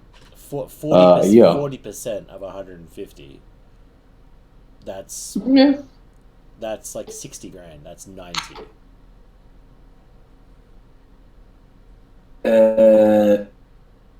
Yeah. Yeah, 40% of 150 grand is 60 grand, so it's 90. Yeah, so it's a give or take 160 grand a year. Yeah. Yeah, that's all right. Doable if you work hard. I worry for you, Jimmy. Yeah. Yeah, no. No, but like, I don't know. It's 8 colors. Yeah, 8 colors for Super. Okay, so 8 colors, 20 game per color, so 160 games. That's fucked. Yeah, There's 3 greys. There's literally 2 of the same alike silver, and there's one like a little bit darker. I don't know. Yeah, but does that mean with RNG? Unlike the tournament car for the S2K, which was all distributed randomly, you just need to, if you are aiming for a specific car color for the new Supra, you just need to roll until you get it. Well, yeah, which is kind of sad because I want the really, really light sky blue S2K, but I only got the 1 grey and a dark purple, I think. Yeah. Yeah, I got a red one. I got a grey one. Yeah, because I can't really see dark colors when I time attack, so I was a bit disappointed. Can't you unlock because, colors for it? No, you can't lock colors. It's just whatever you get randomly. Oh, what the and fuck? that was it. So yeah, it was kind of sad. And the guy that asking question, we're talking about the S2000 colors. Yep. But yeah, It's with Supra, it's stupid. This is just really dumb. Why not just give the Supra and then we choose the color from the terminal? Why do we have to go? But I don't know. Again, this is just one of those trap Namco to scam people. Yeah. Keep playing until you get the color you want. Yeah, because you got to unlock because it's RNG, so it's not by order. So if lucky, you might get the color you want. If unlucky, you might get too gray at the start, and you're just like, oh, I want the yellow. Right? At that point, I think I'll just settle with the first color I get. Yeah. Same.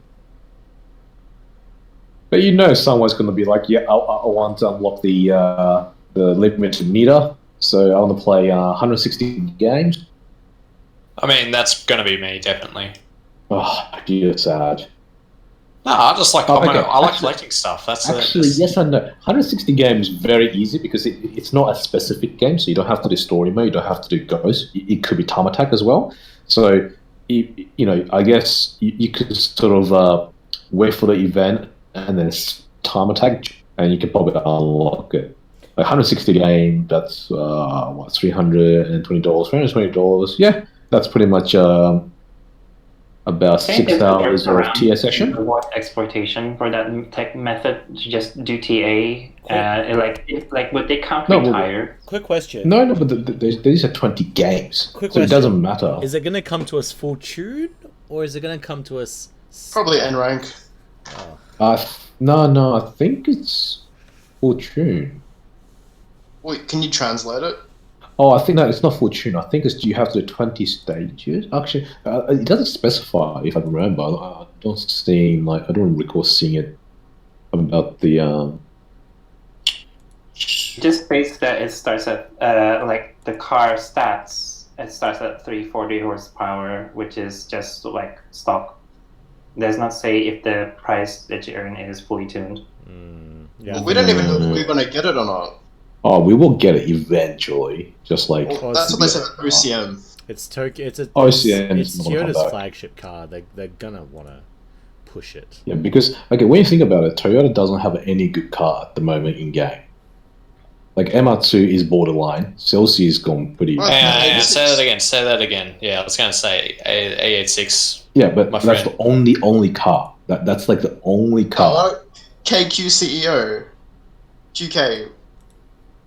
Wow. From Hong Kong. He's got like a 10 grade Pro JZ7. Wow. Wow, 10th grade pro or something is so hard. Yay. Someone want to message Andy to wonder where he's gone. He's just he's hiding. he's hiding from me. Why? I don't know. Not the chase. What have you done now? Well, I haven't done anything. this one That's the point. is promising, but Aristo is like the best 4-gear until there was the Leopard. But yes, the Toyota brand doesn't have that many strong cars. It's like they're all just gotten rotten. Yeah, like 8.6. When we think about it, 8.6 came in late game as well. It came in MT4 patch. Yeah. It wasn't even early MT4. It was patched MT4. That's when the 8.6 came in. So let's see. Yeah, the Supra thing doesn't say if it's come in tune or not, but I guess it will be probably tune, and then you have to do another loop to get the meters and whatnot. So Yeah. I think it's same as like one of those collect R2s and all that thing. Oh, well, the terminal scratch, they will rotate the cars this time, and they will put the MaxiNet exclusives. Oh yeah, I would like one of those. So among those as promised would be the Diablo VT, the S13 Yes. Sylvia. There's a lot of good cars. Z4 safety car or something. There's the Miura. The Miura is also for a Navi car. I think the white Nismo. 35. Yeah, there's like a bunch of R35s that they've also put on the Navi. The black one is Nismo. pretty much just like that one. Nismo 35 is horrible. I hate it. It makes the car is already bulky enough as normal, and then with that body kit, even though it's not bigger, it just makes it look bigger, so it's actually harder to play. All right, Just guys. like all the R's into like just change the trim you want, Yeah. and that make that as the body kit.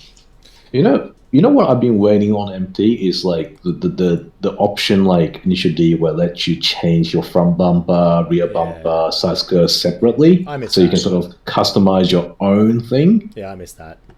Yeah, like, Yeah.